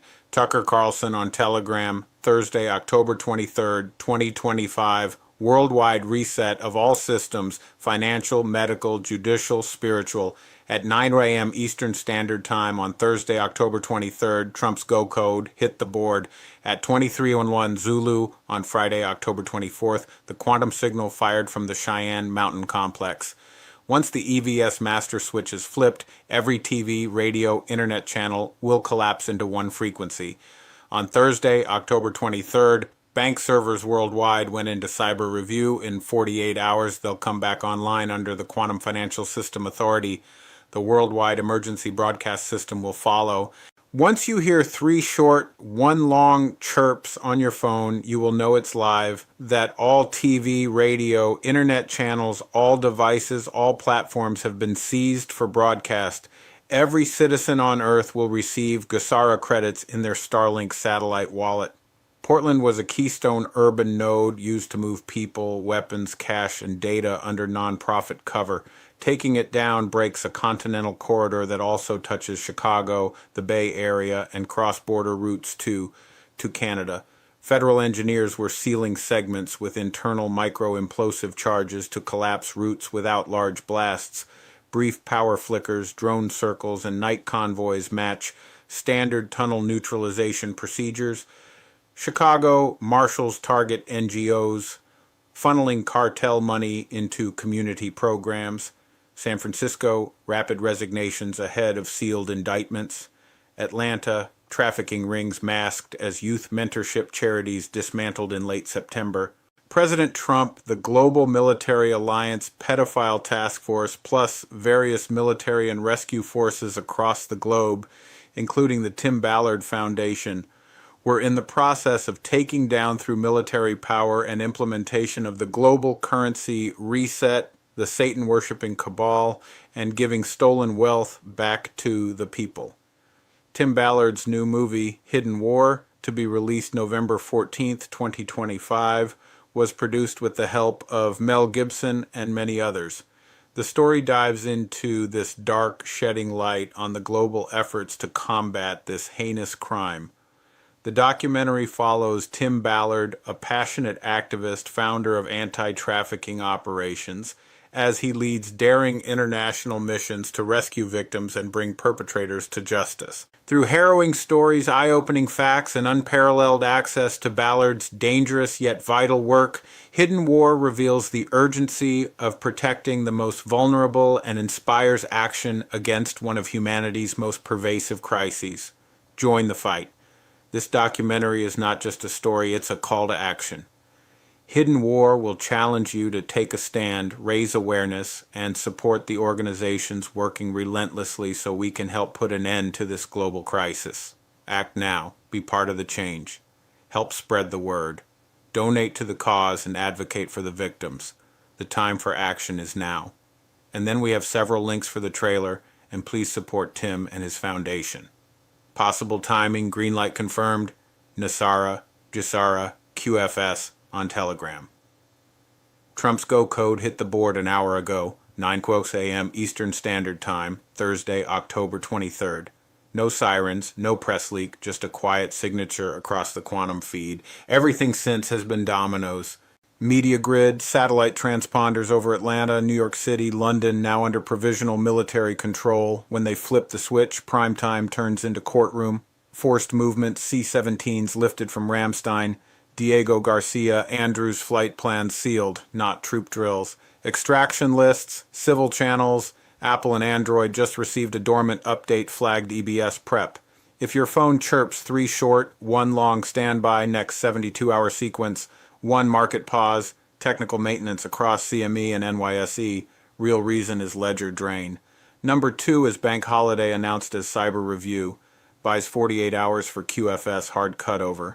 3, EBS rollout every screen, every band unskippable. 4, mass arrests. Sealed indictments become flight manifests.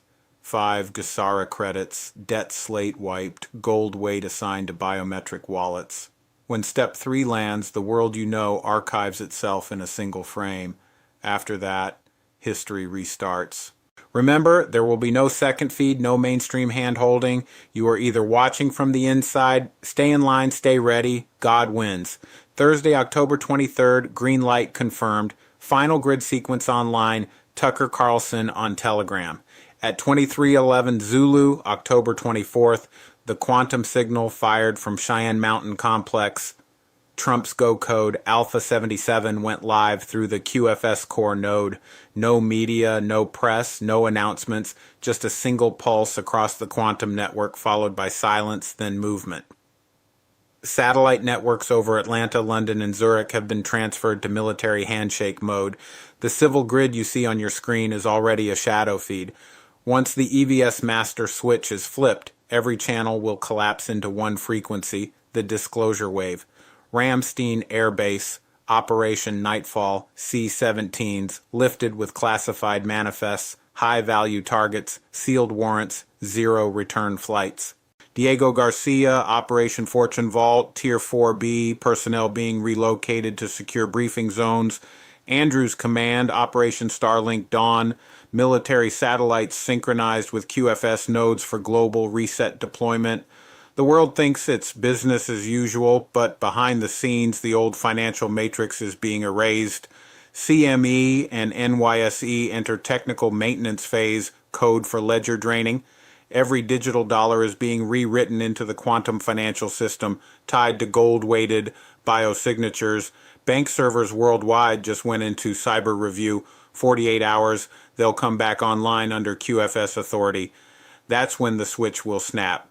The EVS will follow, not as a test, but as the world reset signal. Once you hear 3 short, 1 long chirp on the phone, it's live.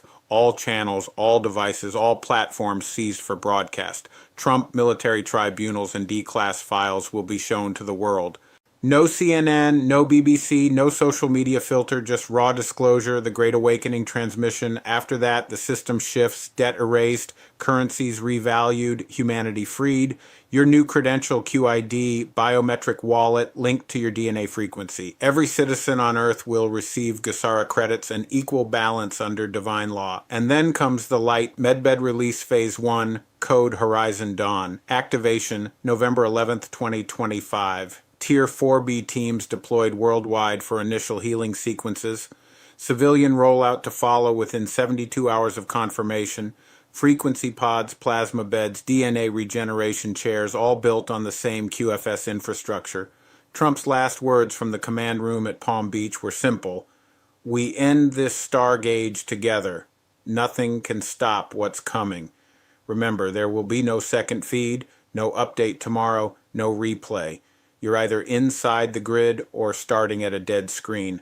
The world you knew is already gone.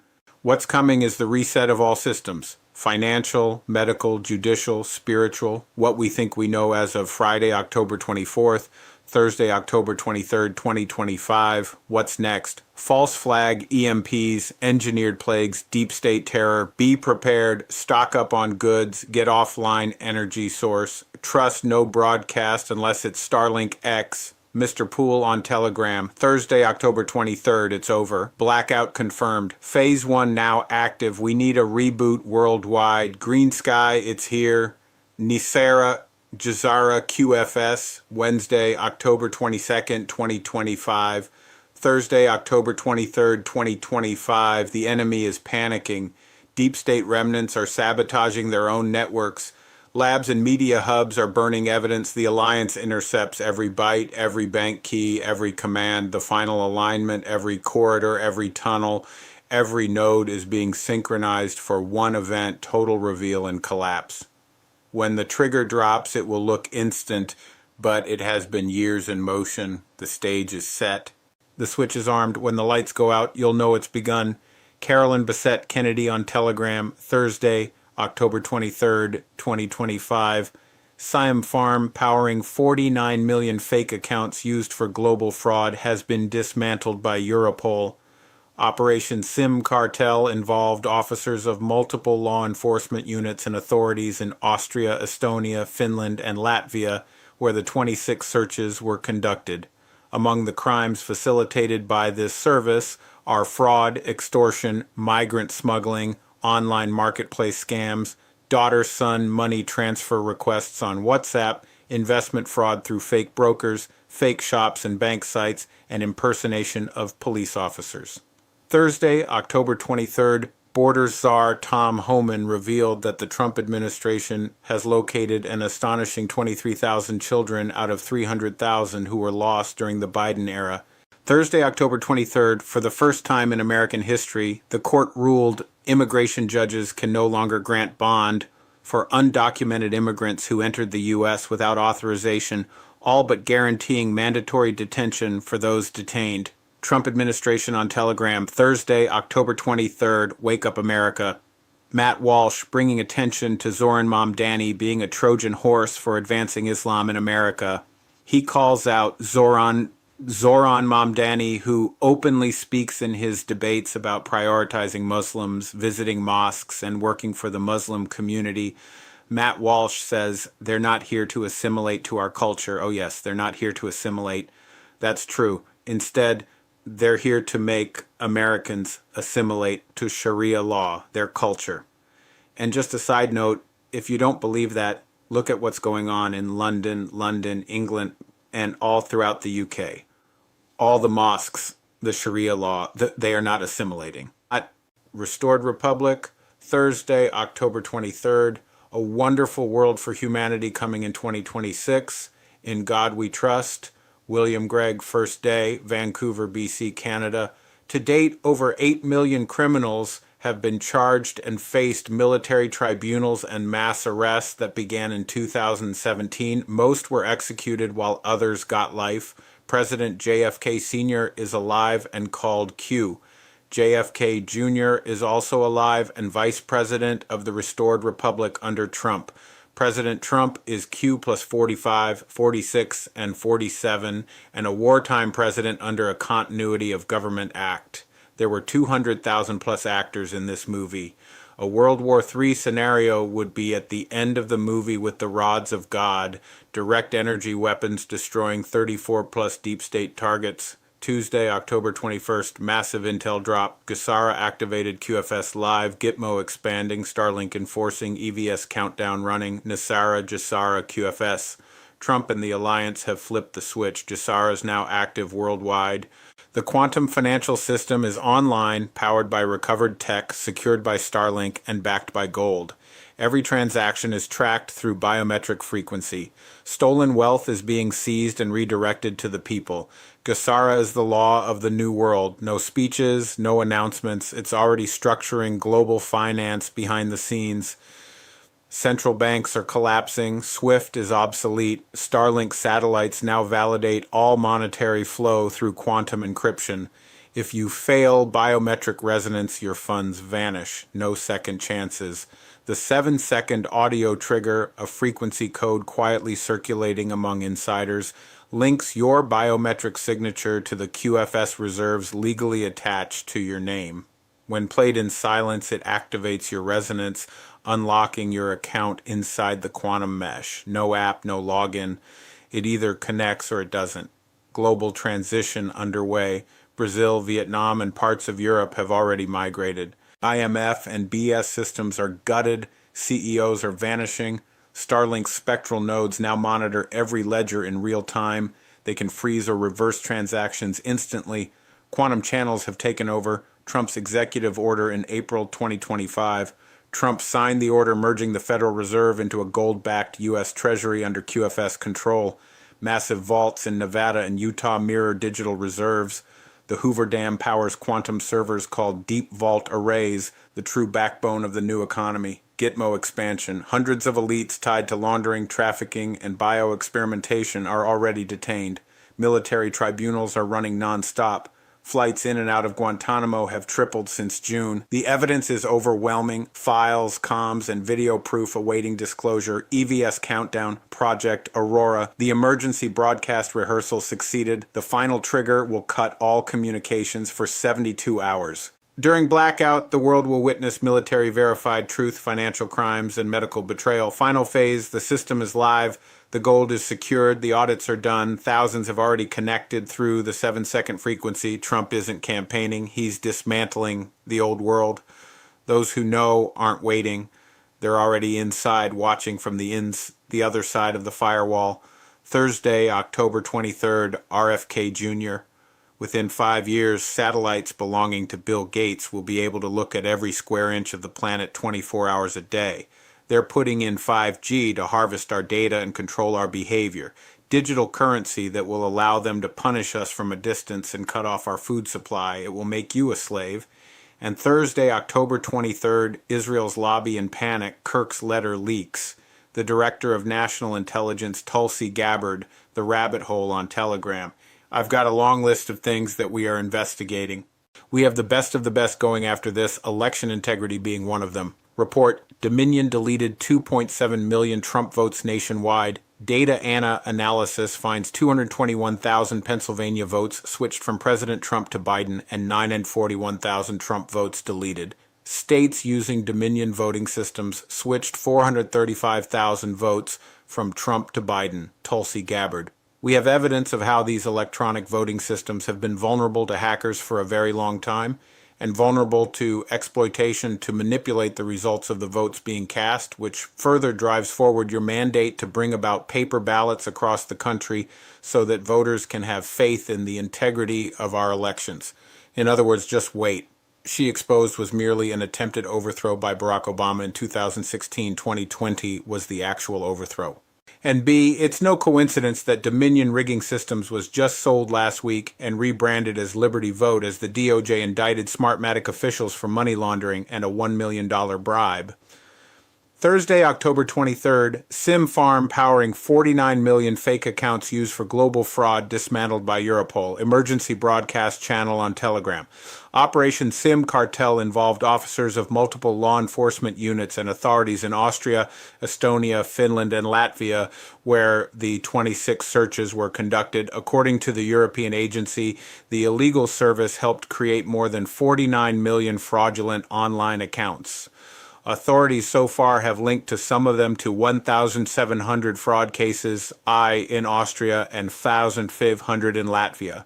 Among the crimes facilitated by this service are fraud, extortion, migrant smuggling, online marketplace scams, daughter-son money transfer requests on WhatsApp, investment fraud through fake brokers, fake shops, bank sites, and impersonation of police officers. The financial damage caused by these activities is estimated to be approximately 4.5 million euro or $5.3 million in Austria and euros, 420,000 euros, 490,000 in Latvia. During the Sim Cartel operation, which occurred on October 10th, The police arrested 5 Latvian nationals and 2 other suspects, seized the following items in the raids: 200 SIM box devices operating 40,000 SIM cards, hundreds of thousands of SIM cards, 5 servers, and 2 websites, euro 431,000 euros, $500,000 frozen in bank accounts, $333,000 in crypto accounts, 4 luxury vehicles. They enable large-scale financial fraud where billions in assets can be siphoned undetected. The not anonymity factor makes tracing cybercriminals significantly more difficult for law enforcement. These platforms can propagate harmful content, including materials tied to illicit activities or abusive practices. The pervasive nature of SIM farm use demonstrates why addressing this technology is crucial to reducing vulnerabilities in the digital ecosystem, shaping a safer cyber future through regulation. This operation points to the urgent need for tighter regulations and more robust technological safeguards. By addressing the vulnerabilities exploited by SIM farms, governments, and private entities can strike at one of the root causes of cybercrime. Banks, social media platforms, and communication networks must invest in advanced security mechanisms to better detect and prevent illegal activities originating from such farms. For instance, adopting more stringent know-your-consumer protocols across industries could drastically reduce cases of account fraud. The dismantling of this extensive SIM farm signals a promising step forward in the global fight against cybercrime. The scale of fraud it facilitated underscores the necessity of ongoing international cooperation, cutting-edge cybersecurity measures, and proactive law enforcement practices to keep emerging threats at bay.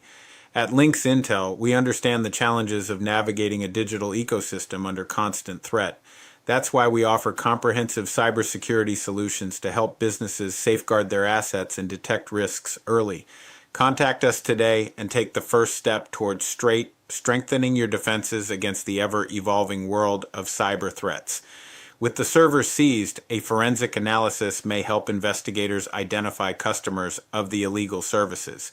Thursday, October 23rd, LA declares state of emergency after Trump's ICE raids expose tunnels, safe houses, and foreign-backed trafficking hubs hidden inside sanctuary programs. Ezra A. Cohen on Telegram.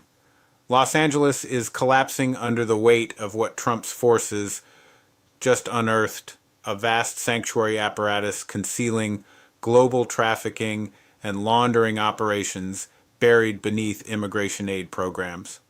On October 14, 2025, county supervisors voted 4-1 to invoke emergency powers. The pretext? Protecting immigrants. The reality? Shielding an international criminal grid now being dismantled by Trump's federal task force. These were not standard immigration raids. They were full-scale seizures, hard drives, offshore ledgers, tunnel maps, and encrypted communication hubs were taken in coordinated ICE operations supported by military-grade intelligence units under Trump's command. What's emerging is a hidden infrastructure that exploited undocumented populations as camouflage for human trafficking, dark money transfers, and foreign intelligence infiltration. The discovery stunned even federal agents. Shelters branded as humanitarian centers contained biometric scanners, underground passageways to freight depots, and servers loaded with encrypted data. As the raids escalated, the network retaliated. Riots and vandalism broke out within 48 hours, not spontaneous but triggered. Protests were coordinated to the same grid ICE had just swept, a controlled backlash. Governor Gavin Newsom rushed to sue Trump to block National Guard deployment, framing it as a constitutional overreach. But behind the legal theater lies fear, exposure of a deep foreign-backed infrastructure operating through sanctuary programs. Over 113 arrests so far, all linked to EU and WEF-funded NGOs, fake charities, and tenant aid groups. Most of those detained aren't immigrants, but handlers with forged identities stretching back over a decade. Federal task forces are now tracing crypto wallets, financial channels, and Hollywood-linked donors connected to the same laundering loops. Supervisor Catherine Barger, the lone dissenting vote against the emergency declaration, has faced 3 break-ins at her home since the session. Landlords across the county are furious as yet another moratorium crushes them, this time designed not for relief but for concealment. Witnesses are vanishing, evidence is being buried. Trump's ICE isn't just deporting, it's dismantling. Cyber units from the Pentagon are now mapping encrypted blockchain flows connected to the same NGOs. Each seizure, each decrypted server leads upward into City Hall, studio contracts, and Silicon Valley foundations. Los Angeles didn't declare an emergency to save people. It did so to contain the fallout. The machine is being unplugged and Trump's storm has only just begun. Thursday, October 23rd, Trump deploys National Guard to Portland as federal raids expand. Mr. Poole on Telegram, the National Guard is not in Portland to manage protests. That's a cover. Federalized units are executing a targeted cleanup against trafficking routes, laundering hubs, and underground logistics protected by captured local officials. On October 20th, 2025, a 2-1 Ninth Circuit ruling cleared President Donald J. Trump to deploy National Guard forces in Portland. Oregon leaders shouted about state sovereignty, but the mission is lawful under federal authority to protect national security and federal agents on the ground. What the operation targets nonprofits and safe houses acting as fronts for smuggling and money flows. Underground corridors used to move people, weapons, and data. Encrypted finance servers routed through charity shells and crypto wallets. Findings so far: a food co-op warehouse with 40-plus tons of unregistered weapons, evidence lockers with forged passports, foreign cash, burner phones, a trafficking hub beneath a federally funded housing complex, servers tied to cross-border laundering networks. Why military, not just police? This is not martial law. The quantum signal fired from the Cheyenne Mountain complex. Once the EBS master switch is flipped, every TV, radio, internet channel will collapse into one frequency. On Thursday, October 23rd, bank servers worldwide went into cyber review. In 48 hours, they'll come back online under the Quantum Financial System QFS authority. The worldwide emergency broadcast, EBS, will follow. Once you hear 3 short, 1 long chirp on your phone, you will know it's live, that all TV, radio, internet channels, all devices, all platforms have been seized for broadcast. Trump also deployed his federalized National Guard to Portland, where federalized units are executing a targeted U.S. taxpayer money laundering hubs and underground logistics protected by captured local officials. As with Newsom in California, Oregon leaders shouted about state sovereignty. But the mission was lawful under federal authority to protect national security and federal agents on the ground. Also, as with California, it was found that Oregon nonprofits and safe houses were acting as fronts for smuggling and money flows, underground corridors used to move people, weapons, and data, encrypted finance servers routed through charity shells and crypto wallets, a food co-op warehouse with 40-plus tons of unregistered weapons, evidence lockers with forged passports, foreign cash, burner phones, a trafficking hub beneath a federally funded housing complex, servers tied to cross-border laundering networks. Beneath the city sits a web of repurposed utility and transit tunnels used as covert transport. Portland was a keystone urban node used to move people, weapons, cash, and data under nonprofit cover. Taking it down breaks a continental corridor that also touches Chicago, the Bay Area, and cross-border routes to Canada. Federal engineers were sealing segments with internal micro-implosive charges to collapse routes without large blasts. Brief power flickers, drone circles, and night convoys match standard tunnel neutralization procedures.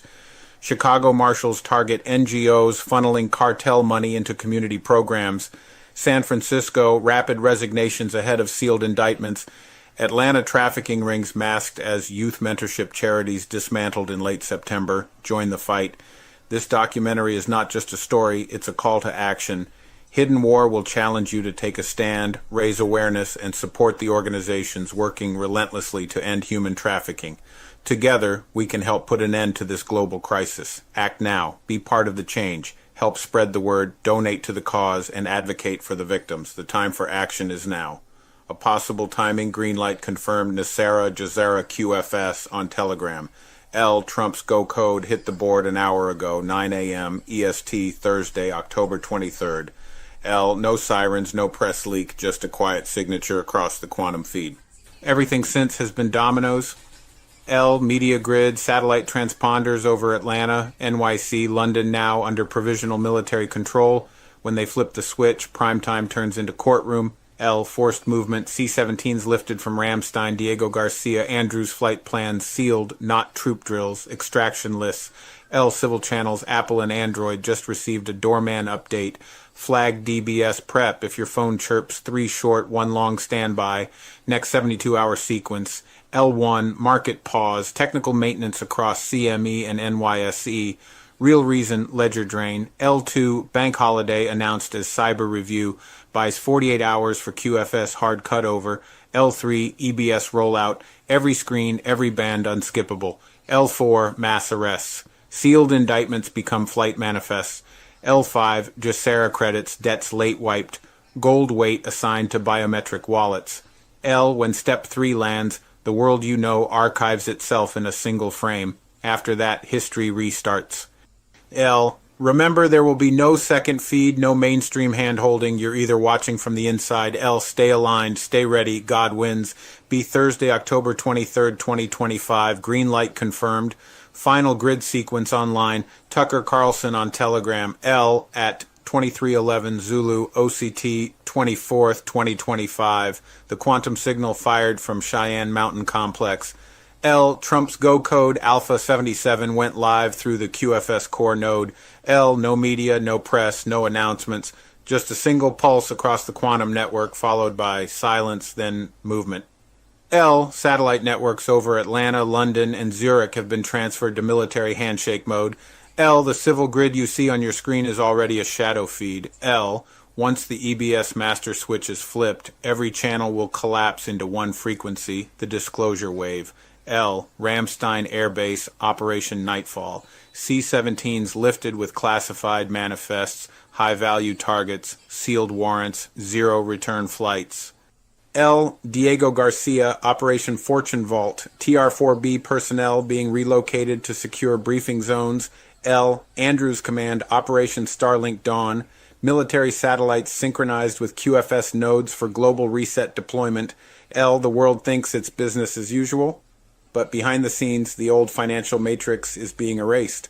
L, CME, and NYSE enter technical maintenance phase, code for ledger draining. L, every digital dollar is being rewritten into the quantum financial system, tied to gold-weighted biosignatures. L Bank servers worldwide just went into cyber review. L, in 48 hours, they'll come back online under QFS authority. That's when the switch will snap. L, the EBS will follow not as a test, but as the world reset signal. L, once you hear 3 short, 1 long chirp on your phone, all devices, all platforms seized for broadcast. L, Trump, military tribunals, and DECLA's files will be shown to the world. L, no CNN, no BBC, no social media filter. Just raw disclosure, the Great Awakening transmission. L, after that, the system shifts, data erased, currencies revalued, humanity freed. L, your new credential, QIAD biometric wallet linked to your DNA frequency. L, what's coming is the reset of all systems, financial, medical, judicial, spiritual. See Thursday, October 23rd, 2025, a worldwide emergency broadcast system, EBS, broadcast, and 10 days of communication. Darkness was set to begin across the globe at any time. L, all will be overseen by Trump's global military alliance during their mass arrests of Satan-worshipping treasonous global elites who have controlled our monetary system since 1913. L, you are advised to be prepared with at least 3 weeks of food, water, and cash on hand. L, banks to close, ATMs, debit credit cards will not work. Planes and trains will be grounded. D, what we think we know. There's a Friday, October 24th, 2025. L, Thursday, October 23rd, 2025. What's next? False flag EMPs, engineered plagues, deep state terror. Be prepared, stock up on goods, get offline energy source, trust no broadcast unless it's Starlink X, Mr. Pool on Telegram. L, Thursday, October 23rd, 2025. It's over. Blackout confirmed. Phase 1 now active. We need a reboot worldwide. Green Sky, it's here. Nasara Jasara QFS, Wednesday, 22nd of October, 2025. L, Thursday, October 23rd, 2025. The enemy is panicking. Deep state remnants are sabotaging their own networks. Labs and media hubs are burning evidence. The Alliance intercepts every byte, every bank key, every command. The final alignment, every corridor, every tunnel, every note is being synchronized for one event. Total reveal and collapse. When the trigger drops, it will look instant, but it has been years in motion. The stage is set. The switch is armed. When the lights go out, you'll know it's begun. Carolyn Bessette Kennedy on Telegram. L, Thursday, October 23rd, 2025. Sim farm powering 49 million fake accounts used for global fraud has been dismantled by Europol. Operation Sim Cartel involved officers of multiple law enforcement units and authorities in Austria, Estonia, Finland, and Latvia, where the 26 searches were conducted. Among the crimes facilitated by this service are fraud, extortion, migrant smuggling, online marketplace scams, daughter-son money transfer requests on WhatsApp, investment fraud through fake brokers, fake shops and bank sites, and impersonation of police officers. L, Thursday, October 23rd, 2025. For the first time in American history, the court ruled immigration judges can no longer grant bond for undocumented immigrants who enter the U.S. without authorization, all but guaranteeing mandatory detention for those detained. Trump administration on Telegram. L, Thursday, October 23rd, 2025. Wake up, America. Matt Walsh bringing attention to Zoran Mamdani being a Trojan horse for advancing Islam in America. He calls out Zoran Mamdani, who openly speaks in his debates about prioritizing Muslims, visiting mosques, and working for the Muslim community. Matt Walsh says, they're not here to assimilate to our culture. Instead, they're here to make Americans assimilate to Sharia law, their culture. F, 2025, breaking Tier 4B exchanges, the quiet activation. Duty note, more than 500,000 U.S. civilian federal employees missed a full paycheck on Friday, October 24th, 2025. Trump has it under control. He flipped the green button Thursday evening, 23rd of October. The global currency reset is on. Everyone worldwide will have an account on the new Starlink satellite system with Gusara funds in it.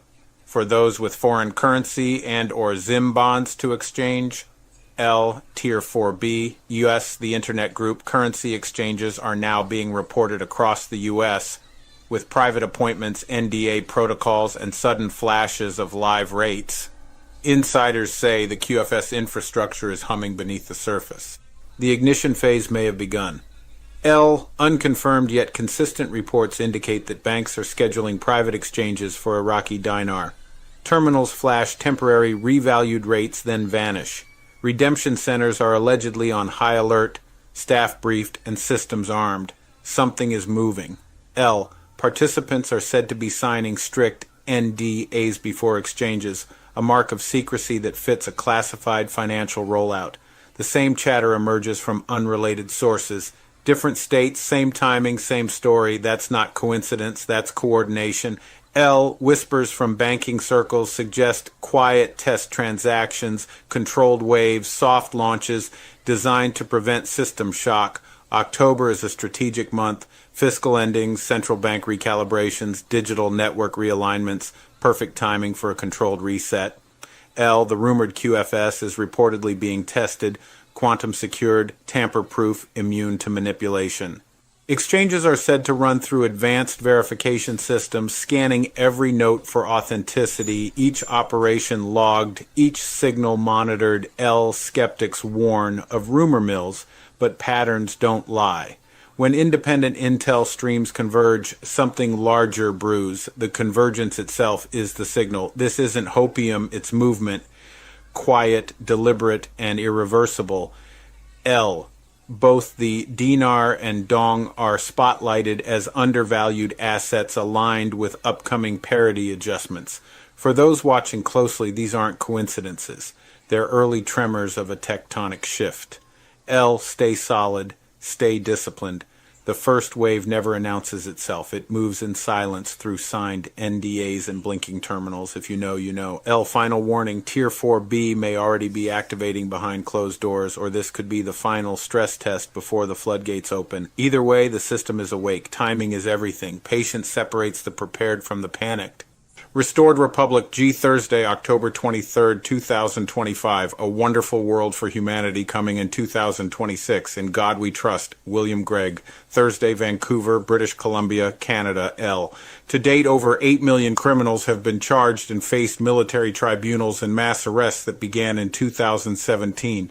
Most were executed while others got life. L. President JFK Sr. is alive and called Q. L. JFK Jr. is also alive and Vice President of the Restored Republic under Trump. L. President Trump is Q plus 45, 46, and 47 and a wartime president under a Continuity of Government Act. L. Trump and the Alliance have flipped the switch. Jazara is now active worldwide. The quantum financial system is online, powered by recovered tech, secured by Starlink, and backed by gold. Every transaction is tracked through biometric frequency. Stolen wealth is being seized and redirected to the people. El Jazara is the law of the new world. No speeches, no announcements. It's already structuring global finance behind the scenes. Central banks are collapsing. SWIFT is obsolete. Starlink satellites now validate all monetary flow through quantum encryption. If you fail biometric resonance, your funds vanish. No second chances. L. The 7-second audio trigger, a frequency code quietly circulating among insiders, links your biometric signature to the QFS reserves legally attached to your name. When played in silence, it activates your resonance, unlocking your account inside the quantum mesh. No app, no login. It either connects or it doesn't. L. Global transition underway. Brazil and parts of Europe have already migrated. IMF and BIS systems are gutted. CEOS are vanishing. Starlink spectral nodes now monitor every ledger in real time. They can freeze or reverse transactions instantly. The Rothschild banking web is dead. Quantum channels have taken over. L. Trump's executive order. In April 2025, Trump signed the order merging the Federal Reserve into a gold-backed U.S. Treasury under QFS control. Massive vaults in Nevada and Utah mirror digital reserves. The Hoover Dam powers quantum servers called deep vault arrays, the true backbone of the new economy. El Gitmo expansion. Hundreds of elites tied to laundering, trafficking, and bioexperimentation are already detained. Military tribunals are running non-stop. Flights in and out of Guantanamo have tripled since June. The evidence is overwhelming. L final phase. The system is live. The gold is secured.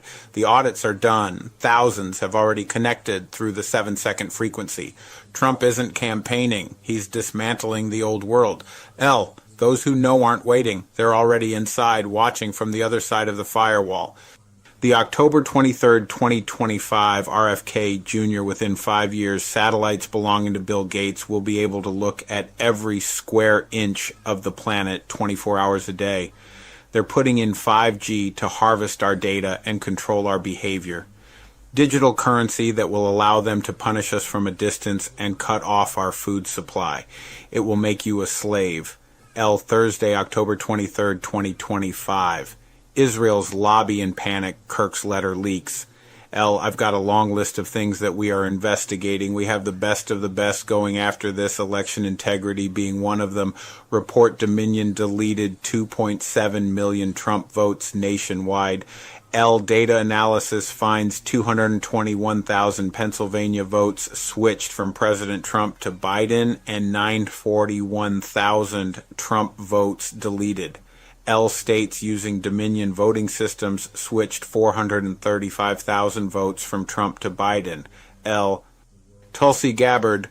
We have evidence of how these electronic voting systems have been vulnerable to hackers for a very long time and vulnerable to exploitation to manipulate the results of the votes being cast.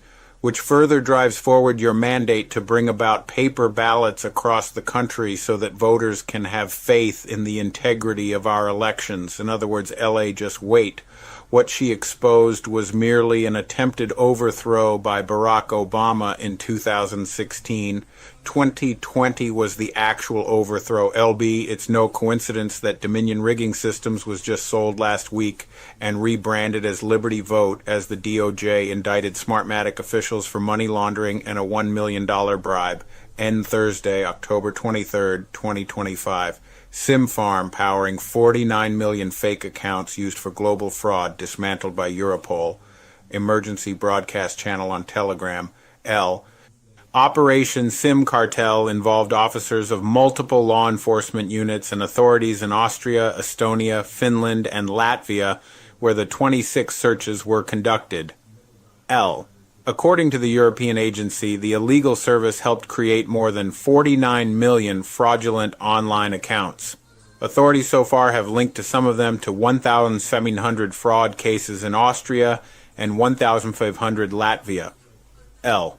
Among the crimes facilitated by this service are fraud, extortion, migrant smuggling, online marketplace scams, daughter-son money transfer requests on WhatsApp, investment fraud through fake brokers, fake shops and bank sites, and impersonation of police officers.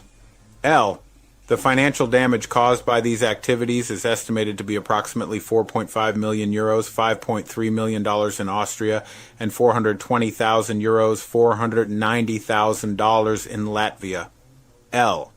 During the Sim Cartel operation, which occurred on October 10th, the police arrested 5 Latvian nationals and 2 other suspects and seized the following items in the raids: 200 SimBox devices operating 40,000 SIM cards, hundreds of thousands of SIM cards, 5 servers and 2 websites, 431,000 euros, $500,000 frozen in bank accounts, and $333,000 in crypto accounts, 4 luxury vehicles. L. They enable large-scale financial fraud where billions in assets can be siphoned undetected. The anonymity factor makes tracing cyber criminals significantly more difficult for law enforcement. L. These platforms can propagate harmful content, including materials tied to illicit activities or abusive practices. L. The pervasive nature of SimFarm use demonstrates why addressing this technology is crucial to reducing vulnerabilities in the digital ecosystem, shaping a safer cyber future through regulation. L. This operation points to the urgent need for tighter regulations and more robust technological safeguards. By addressing the vulnerabilities exploited by sim farms, governments and private entities can strike at one of the root causes of cybercrime. Banks, social media platforms, and communication networks must invest in advanced security mechanisms to better detect and prevent illegal activities originating from such farms. For instance, adopting more stringent Know Your Customer (KYC) protocols across industries could drastically reduce cases of account fraud. The dismantling of this extensive sim farm signals a promising step forward in the global fight against cybercrime. The scale of fraud it facilitated underscores the necessity of ongoing international cooperation, cutting-edge cybersecurity measures, and proactive law enforcement practices to keep emerging threats at bay. At Lynx Intel, we understand the challenges of navigating a digital ecosystem under constant threat. That's why we offer comprehensive cybersecurity solutions to help businesses safeguard their assets and detect risks early. Contact us today and take the first step towards strengthening your defenses against the ever-evolving world of cyber threats. With the server seized, a forensic analysis may help investigators identify customers of the illegal services. Thursday, October 23rd, 2025, LA declares state of emergency after Trump's ICE raids exposed tunnels, safe houses, and foreign-backed trafficking hubs hidden inside sanctuary programs. Ezra A. Cohen on Telegram. Los Angeles is collapsing under the weight of what Trump's force has just unearthed, a vast sanctuary apparatus concealing global trafficking and laundering operations buried beneath immigration aid programs. On October 14, 2025, county supervisors voted 4-1 to invoke emergency powers. The pretext, protecting immigrants. The reality, shielding an international criminal grid now being dismantled by Trump's federal task force. L.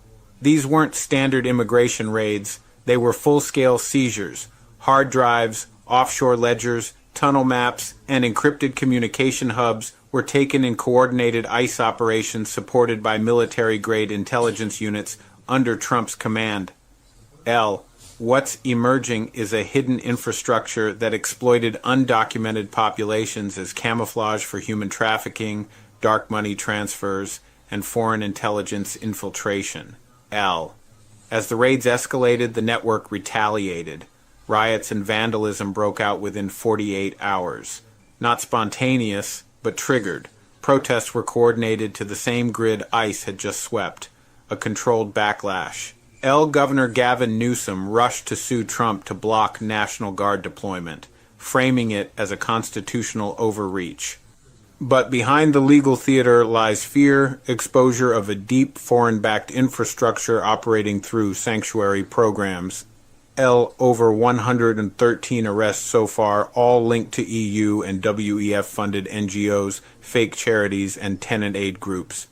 Most of those detained aren't migrants, but handlers with forged identities stretching back over a decade. Federal task forces are now tracing crypto wallets, financial channels, and Hollywood-linked donors connected to the same laundering loops. Supervisor Catherine Barger, the lone dissenting vote against the emergency declaration, has faced 3 break-ins at her home since the session. Landlords across the county are furious as yet another moratorium crushes them, this time designed not for relief but for concealment. Witnesses are vanishing. Evidence is being buried. Trump's ICE isn't just deporting, it's dismantling. Cyber units from the Pentagon are now mapping encrypted blockchain flows connected to these same NGOs. Each seizure, each decrypted server leads upward into City Hall, studio contracts, and Silicon Valley foundations. Los Angeles didn't declare an emergency to save people. It did so to contain the fallout. The machine is being unplugged, and Trump's storm has only just begun. Thursday, October 23, 2025. Trump deploys National Guard to Portland as federal raids expand. Mr. Poole on Telegram. The National Guard is not in Portland to manage protests.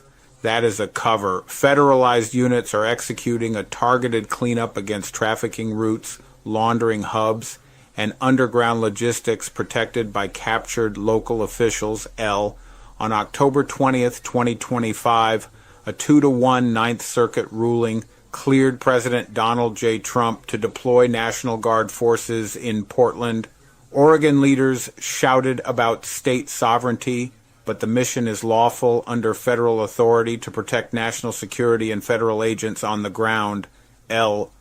What the operation targets nonprofits and safe houses acting as fronts for smuggling and money flows, underground corridors used to move people, weapons, and data, encrypted finance servers routed through charity shells and crypto wallets. Findings so far: a food co-op warehouse with 40-plus tons of unregistered weapons, evidence lockers with forged passports, foreign cash, burner phones, a trafficking hub beneath a federally funded housing complex, servers tied to cross-border laundering networks. Why military, not just police? This is not martial law. It is lawful cleanup. National Guard under federal command can operate domestically to secure federal missions. The Posse Comitatus Act restricts the regular army, not federally tasked guard units.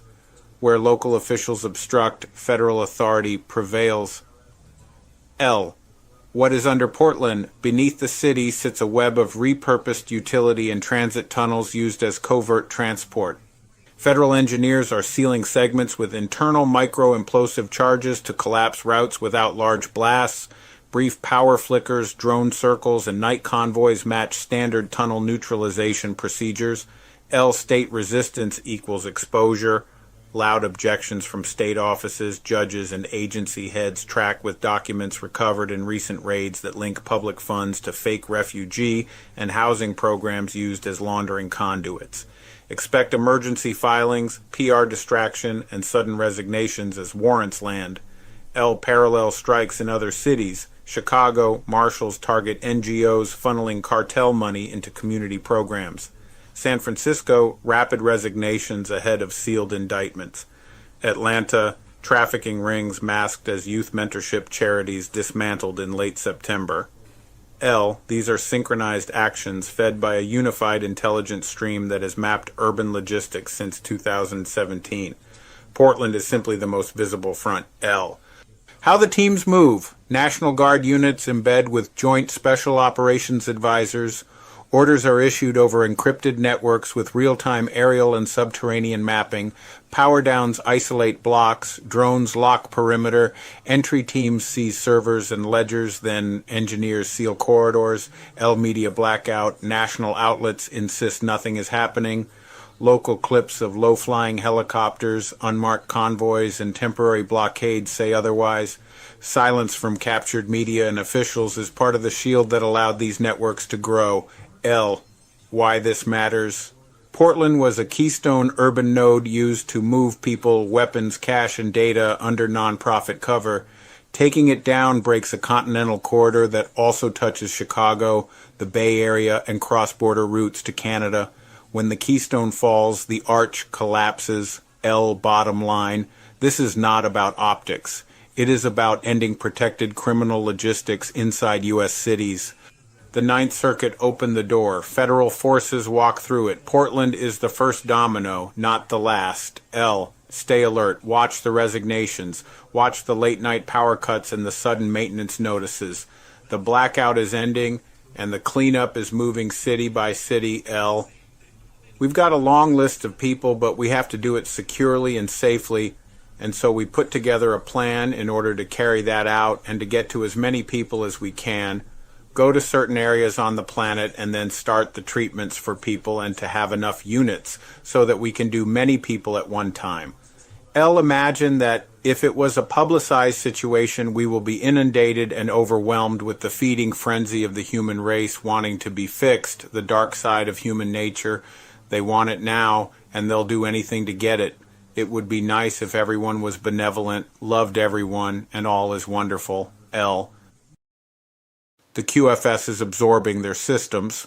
Gold convoys move under guard through silent night routes. Vaults, once sealed for decades, are being emptied. Debt markets are cracking. Soft defaults spreading like fractures in glass. Borders and tribunals, alliance task forces in Texas and Arizona are dismantling cartel tunnels using implosive tech that leaves no trace. Sleeper cells are surrounded and removed quietly. Gitmo is overflowing with new Arctic and island facilities ready for processing. Detainees are questioned for global asset trails and digital vault maps feeding the tribunal grid. The broadcast is coming. The emergency broadcast system is under final synchronization. Short blackouts and radio flickers are live rehearsals. Satellite loops and encrypted relays are cycling every night. The override signal can launch in seconds once nodes align. The enemy is panicking. Deep state remnants are sabotaging their own networks. Labs and media hubs are burning evidence. The Alliance intercepts every byte, every bank key, every command. The final alignment, every corridor, every tunnel, every node is being synchronized for one event.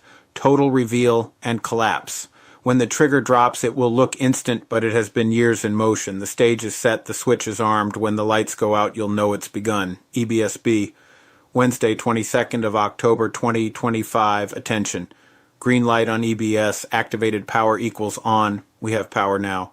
Patriot. Comeback coming strong. Stay vigilant. We have to pay attention now to Donald Trump, Charlie Ward, and friends. Prepare for global silence. In the coming hours, everything will shift. Power will vanish. The world will pause. But behind that stillness, operations are unfolding at a level never before seen in human history. This is not chaos. It is precision. The silence is the signal. As the blackout begins, encrypted messages will be transmitted through the only remaining secure frequency. You will know it when you hear it. Do not question, do not fear. What appears as darkness is actually the veil being lifted. Key figures have already been detained.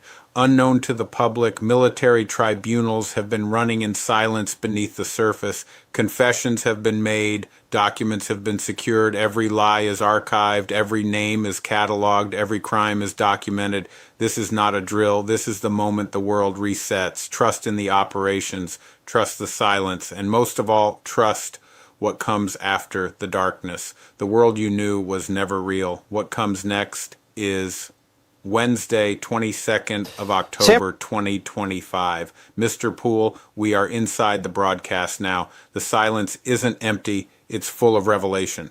The broadcast files, Middle Dot insiders report that the first wave of public disclosure files has begun to air through select satellite channels.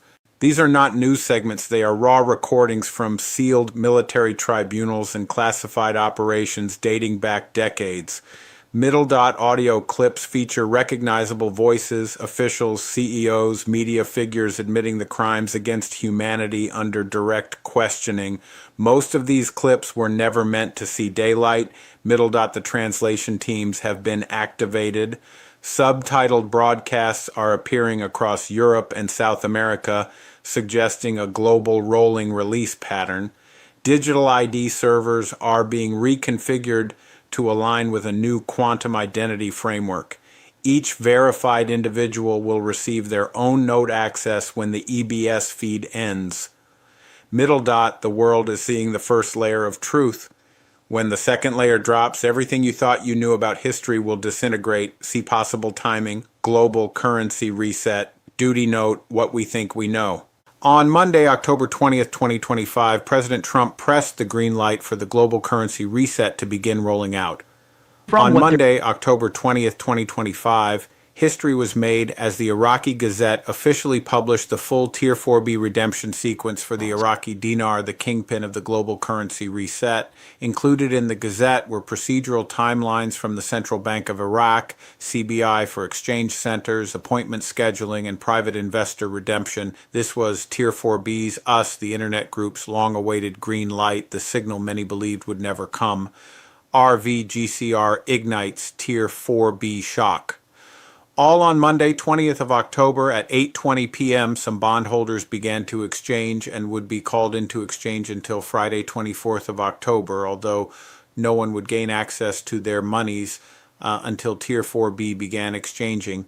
All were being put under strict NDAs not to talk about their exchange ID, what we think we know as of Thursday, October 23rd, 2025. Wednesday, 22nd of October, 2025, Tuesday, October 22nd, 2025, taking back our country from evil tyrants, traitors on notice, Gaza, CF, Ireland, pray. According to a Level 5 military intel drop briefing on Monday, October 20th, 2025, America was under wartime protocol activated by Commander-in-Chief President Donald Trump. The privately owned by foreign bankers corrupt U.S. Incorporated had been shut down, SCOTUS stripped of their power, and the federal structure was crumbling from within. Middle Dot Wednesday, 22nd of October, 2025. The greatest wealth transfer in human history is happening right now as the fiat currency system collapses, elite assets are seized, and chaotic protests erupt worldwide. 22nd of October, 2025. Global shockwave. Trump's GESARA protocol is now active. The greatest wealth transfer in human history is happening now as the fiat system collapses, elite assets are seized, and chaotic protests erupt worldwide. Middle Dot Wednesday, 22nd of October, 2025, the digital reset, the good kind. The future of wealth, how the U.S. national debt clock unveils the people's revolution through tokenization and sovereign assets wed. October 22nd, 2025, breaking, Democrats profit off shutdown while Americans suffer. Steve Scalise exposes John Ossoff's dirty fundraising game. This is grift, not governance. F, Wednesday 22nd of October, 2025, markets detonated. $5,000 gold coming, dollar collapsing. Trump was right. Charlie Ward and friends gold blasts past 4,300 Aussie and head straight for $5,000. The dollar is imploding. Markets are in total detonation. Inflation surges. Washington. Trump's warning has come full circle. The monetary reset is no longer a whisper, it's roaring. The chart that shook the system, live data, shows $4,309.20 per ounce after a one-day leap of plus 107.60. Volume 319,320 contracts. That's not trading, that's evacuation. The vertical rise since July isn't a rally, it's a breakout from the system itself. Gold is no longer a hedge, it's an escape hatch. We do not want $5,000 gold, but it's coming. Wall Street's fear is now public. We do not want $5,000 gold. Translation, they're losing control. When gold rises this fast, it means the system's heartbeat is failing. Trust is gone. Fiat faith is finished. The shutdown sparked the flight government shutdown. No budget, no pay, no leadership. The dollar's credibility just died on the floor of Congress. Gold feeds on fear, and fear is now the only stable currency left. The triggers, trillions printed, value diluted, Fed under pressure, rate cuts coming, geopolitical chaos, Ukraine, Taiwan, Middle East aflame, bank tremors, deposits fleeing, BRICS dumping USD, dollar dethroned. Every road leads to one fortress, gold, and the gates are breaking. Wall Street's panic age SBC projects $3,950 plus next year.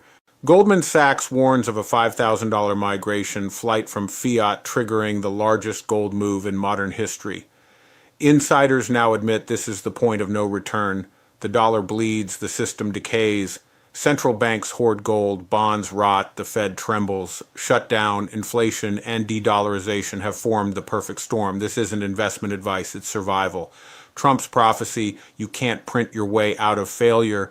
He was mocked, now vindicated. While the Biden regime inflated and lied, Trump stood for value, production, and strength. His doctrine of sound money is now prophecy fulfilled. The real reset begins. They wanted a controlled reset, digital IDs, CBDCs, global slavery. But the real reset is organic, decentralized, gold-anchored, people-powered. The firewall is rising and it isn't theirs. This is not a forecast. This is detonation in motion in real time. Restored Republic, Wednesday, 22nd of October, 2025. Trump has signed GESARA. Mass arrests are happening. The IRS is gone. Federal Reserve collapsing and QFS is online. Charlie Ward and friends, the illusion is shattered. The world is shifting. President Donald J. Trump is back, and the deep state's final hour has arrived. The corrupt financial system is crumbling. The Federal Reserve is collapsing. The IMF and World Bank are scrambling. Global elites are in hiding, knowing their time is up. This is not just a movement, this is the complete dismantling of the shadow empire that enslaved the world for centuries. On May 16, 2025, Trump signed GESARA into law, marking the beginning of the greatest financial and political shift in modern history. This was never about an election. This was a military operation decades in the making. The deep state's financial control is over. For generations, the elites hoarded wealth, rigging banking, stock markets, and tax structures to enslave the masses. That system is now being dismantled in real time. Debt forgiveness is happening now. Illegitimate loans, mortgages, and credit card debts are being wiped clean. The banking elites trap people in fake debt. GESARA ends at Federal Reserve's final days, absorbed into the U.S. Treasury under Trump's direct control. The private banking cartel that dictated U.S. monetary policy since 1913 is done. Trillions seized from globalist elites, offshore accounts, trust funds, and gold reserves hoarded by the cabal are being taken back for the people. IRS abolished. The corrupt tax system that funneled wealth to elites is over. No more income tax, only a fair flat tax on non-essential goods. The deep state's global financial empire is collapsing. The IMF, World Bank, and private banking cartels are finished. Nations enslaved through predatory lending are breaking free. Mass arrests have begun. The media is silent. High-profile bankers, CEOs, and corrupt politicians are being rounded up and facing military tribunals. The media refuses to report it, but the world is changing. The quantum financial system, QFS, is online. Every transaction is secure, transparent, and untouchable by the elites. The final deep state attacks are failing. The globalists are desperately crashing markets, funding cyber attacks, and pushing media fear campaigns. It won't work. Trump's final announcement is coming. The financial reset is here. In a classified briefing, Trump told his closest advisors, "The people are ready, the world is ready, the financial stranglehold is over, we are taking back what is ours, the greatest wealth transfer in history is about to begin. Prepare, Gesara is here, the deep state is out of time." October 22nd, 2025, government shutdown, what to watch for. Washington, what to watch now. Wednesday, 22nd of October, 2025. Kesey at American vs. Gov, only in America. Amazon Web Services AWS has a massive outage. Half the internet goes down. Businesses losing million hour. Home become stops. Entire can't. Amazon up 103. This too big to fix like. Literally severs on Wall Street but trading in a market is rational. When failed reward their stocks, whole system broken. While local biz one better bank force. Amazon internet and invest more money. Makes sense. Wait, you because they both petition how these leads the Wall Street know that words fail. Well, America, where big to fail means you from your own investors. Amazon service AWS a outage the internet down. This is Lucian's per your smart's dumb stops entire can operate. Amazon respond up 103. This is what he gets 106 jail for what John Bolton said about John. Bolton was sing 100 years 18 under the Naj Act. Wednesday 2nd October 25 read. Trump clear employ national import military set hard as controlled space. Wednesday 2nd October 25. Boom. Absolutely making news. 200,000 Californians the petition mandatory D in just weeks. Wednesday 20 of October 25 shall repose your financial this from financial manual and XR 22nd October 25 overnight in top. October 2020 the day Trump counterattack store American sovereign. It began American flag Saturday 18th 25. Radicals armed were ready. Orders on force allies enter and federal zones from to Atlanta and Phoenix. Chicago. They planned to laundered taxpayer and under support line control stream. What hats sponsor their project was equated multi convert quantum bytes, secret space intelligence, and mid-grade propaganda to overlast what cabal controlled mind. Counteract a June 2020 a wide emergence was planned. U.S. troops went in 360 anticipate Supreme Court on the broader fraud. A position would have Congress all legend passed Biden admission Supreme United States. That same the 10 darkness was again cure star satellites. Warning all media expected to be fine. 4 documentaries broadcast emergency system to take the ball fall of the U.S. and the sovereign for all 9 compliant 72 of the activation all traffic will forever through the Qualink system. The was said to begin night Sun 2020. Travel would go into with all cancelled net shut off. The stock was expected to crash. Banks were all collapsing and did from the financial 1,000 been shut in the last days. Deep State was expected back. Their CIA was to active outs.